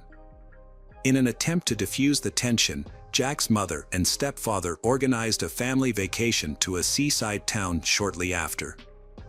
The photos from the trip appeared perfect, showcasing a happy and tranquil Ashley, which brought relief to her parents, who remained unaware of the seriousness of the situation. In late January, an intense argument broke out, and Jack's behavior turned violent once again. He hit Ashley and threw a candle and a TV remote at her while she was video chatting with Haley, who was pleading with her to return home. Although Ashley had initially agreed, she ultimately decided to stay. Despite witnessing Jack's cruel nature, she clung to the hope that the charming person she once knew was still buried deep within him. Ashley was convinced that time, her love, or perhaps medical treatment could help Jack overcome his destructive tendencies, a sentiment that was echoed by her mother during subsequent conversations with Jack. Jack accused Ashley of cheating on him, physically abused her, and later apologized. Despite feeling guilty about his actions, Jack's behavior continued. The situation escalated on the morning of February 1, 2022, when Jack became angry with Ashley again. He accused her of abandoning him and seeing other people in secret. He demanded to see her phone and check her social media accounts to prove his allegations. Around 8 a.m., their neighbor Haley Borton Shaw heard Ashley's screams through the shared wall. Ashley soon showed up at Jack's doorstep, drawing attention to the distressing situation unfolding between them. Haley was shocked and Ashley appeared at her door, barefoot and crying, with a cut on her palm that was bleeding. Ashley explained that Jack had become enraged when he caught her looking at intimate photos of them. He had verbally abused her, physically attacked her, smashed her phone, and thrown her kitten against the wall. Despite Haley's concerns for Ashley's safety and fear that Jack might try to harm her, Ashley asked Haley not to call the police. Haley reluctantly agreed, but begged Ashley to see a doctor instead of returning to Jack's apartment. When Ashley refused, Haley decided to go and talk to Jack herself. During their conversation, Jack apologized for his actions and remained calm. Haley then left for a doctor's appointment around 9 a.m. Meanwhile, Jack's neighbor received a misdelivered package and brought it to his doorstep. Jack was hesitant to answer the door, which wasn't unusual since he was known to be an unfriendly and paranoid person. Around this time, Ashley called her family using Jack's cell phone, informing them of her situation. Ashley's mother was already aware of what was going on because Haley had previously confided in her about Jack's abusive behavior towards Ashley. Ashley's parents immediately bought her a return ticket for February 3rd to escape the abusive relationship. When she informed Jack, he offered to drive her to the airport. However, before she left, Ashley's mother made it clear that if Jack hurt her again, she would contact the police. She also advised Ashley to go straight to the airport if Jack assaulted her again. The conversation between Ashley and her family lasted for 3 hours before they ended the call. It was 11 a.m. in Chelmsford and 3 a.m. in Vernon when the call ended. A short time later, Jack sent a message to his mother, admitting to brutally beating Ashley again. During the assault, Ashley fell to the floor and possibly broke her arm. This violent incident occurred between 11:22 a.m. and 12:38 a.m. Ashley managed to send several messages to her family and friends using Jack's phone, but since it was nighttime, no one responded immediately. She also reached out to her friends at the church in Chelmsford, asking for help and describing the emergency. Unfortunately, these messages were not received until hours later, when it was too late to intervene. Between 12:38 and 12:45, Jack violently attacked Ashley, choking her until she lost consciousness. He then proceeded to the kitchen, retrieved an 11-centimeter knife, and repeatedly stabbed Ashley's chest and stomach around 100 times, ultimately ending her life. Following the attack, Jack updated his social media profile picture with a photo of himself and Ashley, accompanied by the caption, "Always mine." He also recorded a video message for Haley, expressing his love for Ashley, apologizing, and stating that he couldn't let her go, adding that his mental state was unstable. The video, which was never sent, showed Ashley's body next to him. Meanwhile, in Vernon, Ashley's family discovered a large number of messages from her on their phones. They immediately contacted Jamie Ashworth, a family friend from their Mormon community in Chelmsford. Jamie and Tyler Borden, another acquaintance from the church, went to Jack's apartment in England. After knocking on the door and receiving no response, they called the police and left the scene. In a desperate attempt to cover his tracks, Jack texted Ashley's family and friends, pretending to be her. However, the messages from loved ones continued to pour in, and Jack ignored them. Meanwhile, they were frantically trying to reach Ashley. Eventually, Jack called his sister Nadia and confessed to killing Ashley, even going so far as to show her the body. This disturbing conversation took place at approximately 4:13 p.m. When the police arrived at the apartment 10 minutes after Jamie's call, they found that the situation had already turned tragic. They arrested Jack, who was covered in blood, on the spot. He told the officers that he had experienced a psychotic episode and confessed to the crime. As a result, he was taken into custody and sent to Chelmsford Prison. His trial was scheduled for September 7, 2022, at Chelmsford Crown Court. The court's psychiatric examination concluded that Jack was mentally fit to stand trial. However, the evidence against him was irrefutable, including a video recording of him admitting to the crime. Faced with the overwhelming evidence, Jack immediately pleaded guilty. The judge then informed him that, given his confession, a life imprisonment sentence was inevitable. At the hearing, which took place under Judge Edward Murray at Chelmsford Crown Court, prosecutor Simon Spence detailed Jack's extensive criminal history, which dated back to his teenage years. During the hearing, Ashley's parents learned the disturbing truth about Jack. Jack had a history of run-ins with the law, including arrests for stalking, kidnapping, and violent assault. He had also been issued multiple restraining orders, including against his mother and former girlfriend. The revelation of Jack's extensive criminal record shocked and devastated Ashley's parents, who had never suspected the true nature of the man who had taken their daughter's life. During the hearing, the prosecution and defense discussed a letter written by Jack from prison in which he apologized for his actions. The letter was later released to the media by Judge Murray, who cited the importance of transparency in the justice system. In the letter, Jack expressed regret to Ashley's family, especially her mother and sister Haley, acknowledging that nothing could undo the harm he had caused. Jack accepted responsibility for his actions and acknowledged that his mental state contributed to the tragedy. He also claimed to have previously discussed his mental health with Ashley. Ultimately, Jack was sentenced to life in prison with the possibility of parole after 23 years. Hello friends, welcome to our channel. Today we're going to take a look at another horrible case with you. The case of Jessica Paget. Jessica was born on December 15, 1980, in Pennsylvania, where she spent her entire life. As a child, she was energetic and cheerful. However, her parents, Thomas and Danelle, divorced when she was young.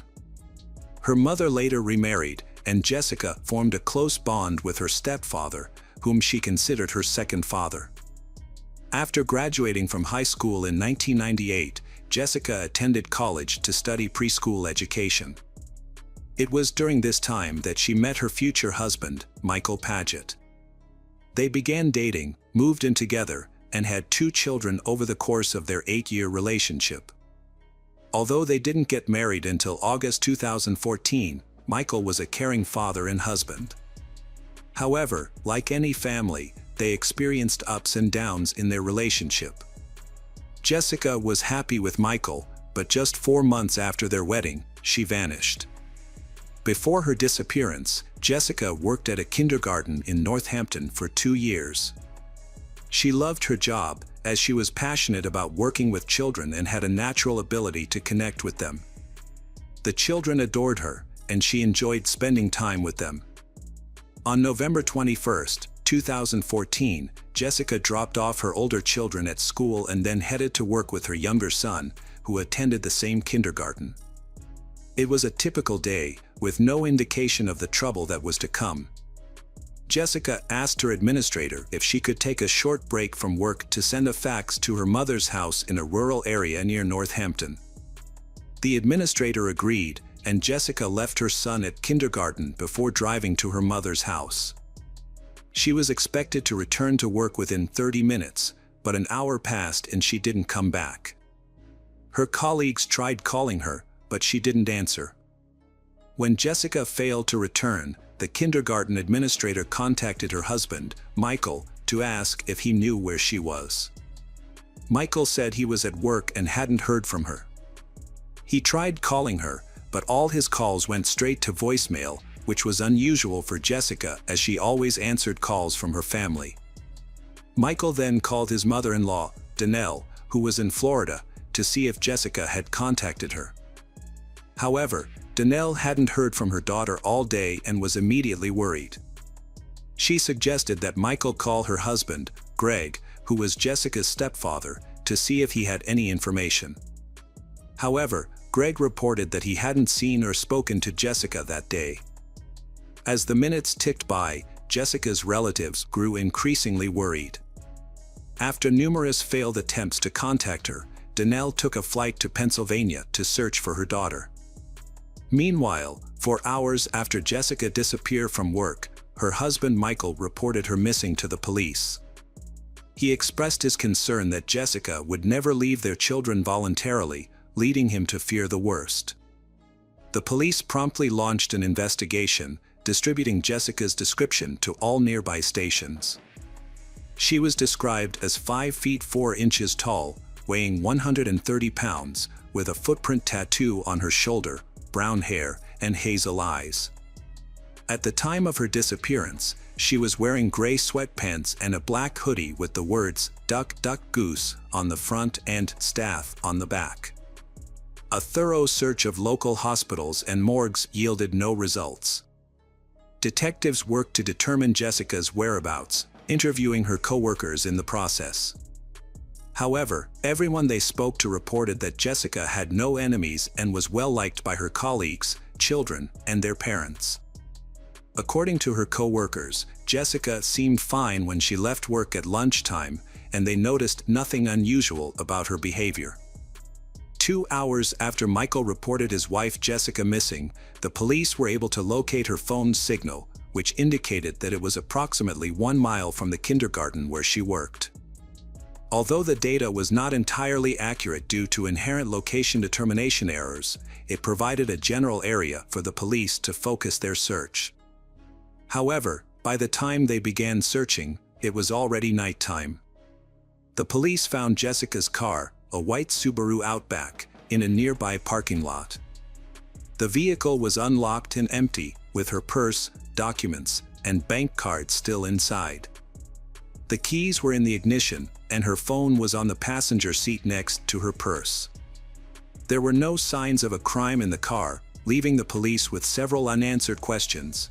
Where was Jessica, and what had caused her to abandon her car and valuables so close to her workplace? To answer these questions, the police sought CCTV footage. A camera on the back wall of a store across the street had captured the area where Jessica's car was found. After reviewing the footage with the store manager, the police saw Jessica driving into the parking lot at around 1 p.m. She got out of the car and stood by the driver's door for a short time before leaving and not returning. The investigators were baffled by Jessica's disappearance, as she had left behind her documents, phone, and keys. It was unclear whether she had intentionally gone into hiding. Surveillance footage showed Jessica walking between 2 buildings towards another parking lot, where she vanished from view due to the lack of cameras. To get a better look at the footage, the investigators made a copy of the video to review on a larger screen at the police station. The Northampton Police Department, being a small force, enlisted the help of the Pennsylvania State Police to coordinate a search effort. Flyers with Jessica's photo were distributed throughout Northampton and surrounding cities, as well as shared on social media and through local news outlets. State police detectives began reconstructing the events leading up to Jessica's disappearance. They started by re-interviewing the kindergarten staff, who revealed that Jessica had left work to send a fax from her mother's house. The detectives then visited the house, which was approximately 4 miles from the kindergarten, in search of answers. The detectives met with Danelle and her husband Greg at the scene, and learned that Jessica had keys to their home and could visit at any time. On the day of her disappearance, both Danelle and Greg had been out, Danelle in Florida and Greg elsewhere, which left uncertainty about Jessica's activities at the house. They also checked Greg's fax machine for records of usage, but found that the device was faulty, which didn't provide any clear information. Jessica might have used another fax machine, but it still didn't explain why she had left her belongings in her car. The detectives decided to speak with Jessica's husband Michael, as husbands are often suspects in such cases. To confirm Michael's story that he was the first to leave the house on the day Jessica disappeared, detectives investigated his claim. It was a possibility they couldn't rule out, as statistically, a significant number of disappearances involve a partner. As they continued the investigation, the police arranged a search party, and local media alerted the public about Jessica's disappearance. Anyone with information was asked to come forward. By this point, 48 hours had passed, but no new leads emerged on Jessica's journey to her mother's house. To aid in their investigation, detectives scoured the route to her mother's house for surveillance cameras. One key location, an Exxon gas station adjacent to the main road leading to the mother's residence, had multiple cameras installed. Given the fact that this gas station was strategically situated on Jessica's stated route, the police logically inferred that if Jessica drove in the direction she said, she would be captured on camera. A review of the recording showed that her car was, indeed, captured driving by at approximately 12:56 p.m. From there, the journey to her mother's house took just a few minutes, suggesting Jessica would need to make the short trip back in order to utilize a functional fax machine, which wasn't operational at her mother's home. While fast-forwarding the tape to find a shot of the vehicle's potential return, detectives made a perplexing observation. The footage shows Jessica's white car speeding through a gas station just 14 minutes later.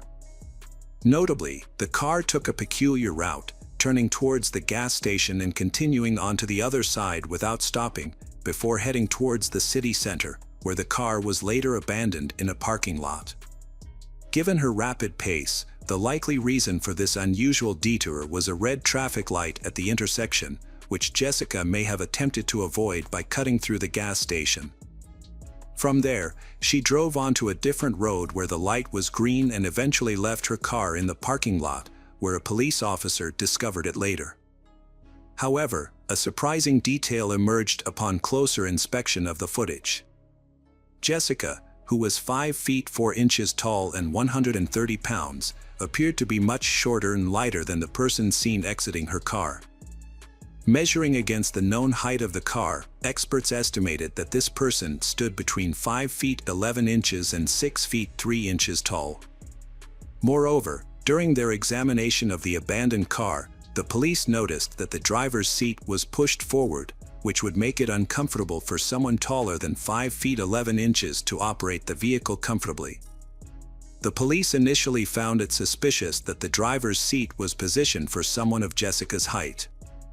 However, after reviewing the footage, they discovered that the person who got out of the car had adjusted the seat to its most forward position, attempting to make it seem like Jessica was driving. But this raised another question: who was the tall person seen in the footage? Michael, he, stood at around 6 feet tall.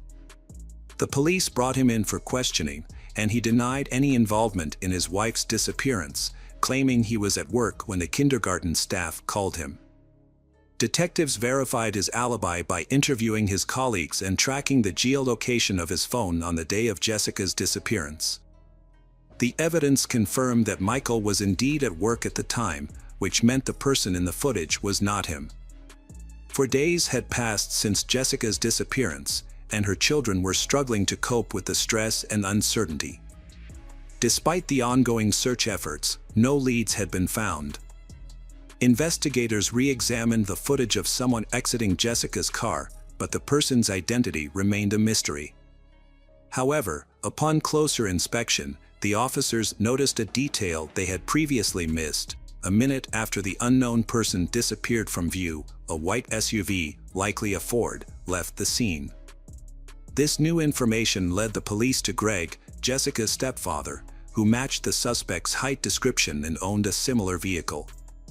The police requested that Greg come to the station for questioning, leaving him shocked and dismayed to be considered a suspect in his stepdaughter's disappearance. Greg claimed that he had left his car at a service center for repairs and that a neighbor had given him a ride there to pick it up. He then stated that he had stopped at an Exxon gas station to grab a bite to eat. However, the police obtained CCTV footage from the gas station, which showed Greg driving past the station just 2 minutes after leaving the service center. It turned out that Greg had lied about stopping at the gas station. Further investigation revealed that Greg's entire story was fabricated. His neighbor denied driving him to the service center, contradicting Greg's claim. This led detectives to suspect that Greg might have been involved in Jessica's disappearance. By piecing together the evidence, investigators concluded that Greg was likely at home when Jessica arrived. It's possible that something happened, and Greg drove Jessica's car to a parking lot in the city center. The police searched Greg's house, where they found evidence that contradicted his alibi. The fax machine, which Greg claimed was not working, was found to be functional, and its usage history showed that Jessica had indeed sent a fax from the house on the day of her disappearance. Furthermore, a trash can in the basement contained napkins with bloodstains, and Greg's shoes, which were found in a dumpster on the street, had dried blood on them.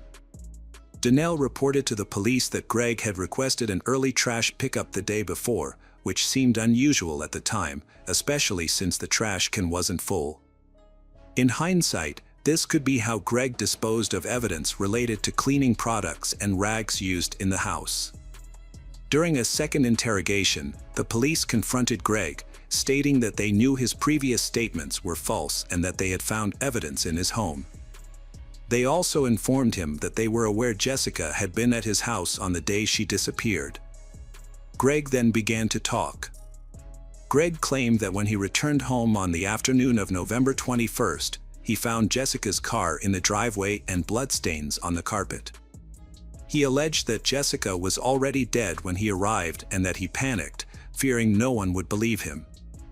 He supposedly drove Jessica's car to a city center parking lot and then returned home.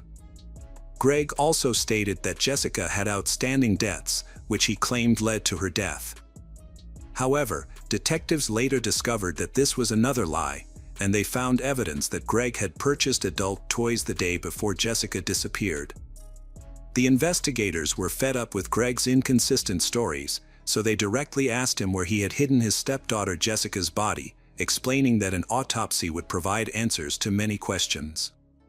Realizing he was caught, Greg changed his story again. This time, he claimed he was at home watching adult videos when Jessica arrived and asked to send a fax. According to Greg, he was standing behind her as she used the computer, and he became aroused and developed a desire for his stepdaughter. Without saying a word, he allegedly pulled out a gun and shot her in the back of the head. Then, he moved Jessica's body to the bedroom. Greg then drove Jessica's car to a parking lot in the city center, where he had previously left his Ford for repairs. To mislead investigators, he adjusted the seat to make it appear as though Jessica was driving. What Greg said next shocked the investigators. After returning home, he set up a video camera near the bed and recorded a video of himself with Jessica's body. The police later found this disturbing video on Greg's computer. Greg confessed to wrapping his stepdaughter Jessica's body in a blanket and hiding it in a ravine near his home. He claimed he was not a bad person, but had lost control. After the crime, Greg's life fell apart. He lost his business, home, dogs, and wife. However, he never mentioned the loss of Jessica. Jessica's mother, Donnell, was shocked to discover that her daughter was dead and that her husband was responsible. The authorities announced Jessica's death, stating that she was a victim of homicide. The district attorney, John Morganelli, expressed skepticism about Greg's version of events, but believed there was a sexual motive behind the crime. The prosecutor's office examined the evidence to determine if Greg had planned the attack. Jessica's family released a statement thanking law enforcement, the media, and the public for their efforts. They described Jessica as a beautiful and vibrant young woman who was loved by her family and friends, and stated that her loss made the world a darker place. Gregory Gregg, 53, was charged with the murder of Jessica Padette. Initially, investigators suspected that Greg had tried to persuade Jessica into a romantic encounter, but when she refused, he killed her to avoid exposure. However, this theory was difficult to prove due to the lack of defensive wounds on Jessica's body. She died from a single wound to the back of her head, which corroborated Greg's testimony. Under Pennsylvania law, Greg could have faced the death penalty, but since Jessica was already dead when he committed the second part of the crime, the prosecution could not pursue the death penalty. An examination of Greg and Jessica's computers and phones revealed no evidence of a relationship beyond that of stepfather and stepdaughter. The trial began in 2015. District Attorney John Morganelli noted that Greg's lawyer, John McMahon Jr., failed to submit the results of a mental health evaluation for Greg. McMahon claimed that he had Greg evaluated for a possible insanity defense, but the evaluation found that Greg did not have a diminished mental capacity, so McMahon did not use it in the trial. During the trial, the jury was forced to watch a disturbing 6-minute video that Greg had recorded, which showed him committing heinous crimes using adult toys he had purchased the day before. The jury was reluctant to view the video, but the judge ruled that they were obligated to watch it before reaching a verdict. Greg's lawyer argued that the crime was not premeditated and that his client should be charged with a third-degree crime rather than a first-degree crime. In response, Northampton County District Attorney John Morganelli presented the video as evidence to prove that the crime was, in fact, premeditated. Morganelli explained that this was necessary to convince the jurors of Greg's guilt, despite the disturbing nature of the footage. The jury delivered a unanimous verdict in just 6 minutes, finding Greg guilty of taking Jessica's life and desecrating her body. As a result, the court sentenced him to life imprisonment without the possibility of parole. When asked by the judge if he had any final words, Greg simply replied, "No, sir. I'm just very sorry." Following the sentencing, the judge advised the jurors to seek counseling from a psychologist to cope with the traumatic case. Jessica's husband, Michael, spoke to reporters, expressing the difficulty of moving on without his beloved wife and raising their 3 children alone. He described Jessica as the most wonderful person he had ever met. In a separate matter, Danelle, Greg's wife, has initiated divorce proceedings. However, the process is proving to be complex and Greg is hindering her efforts.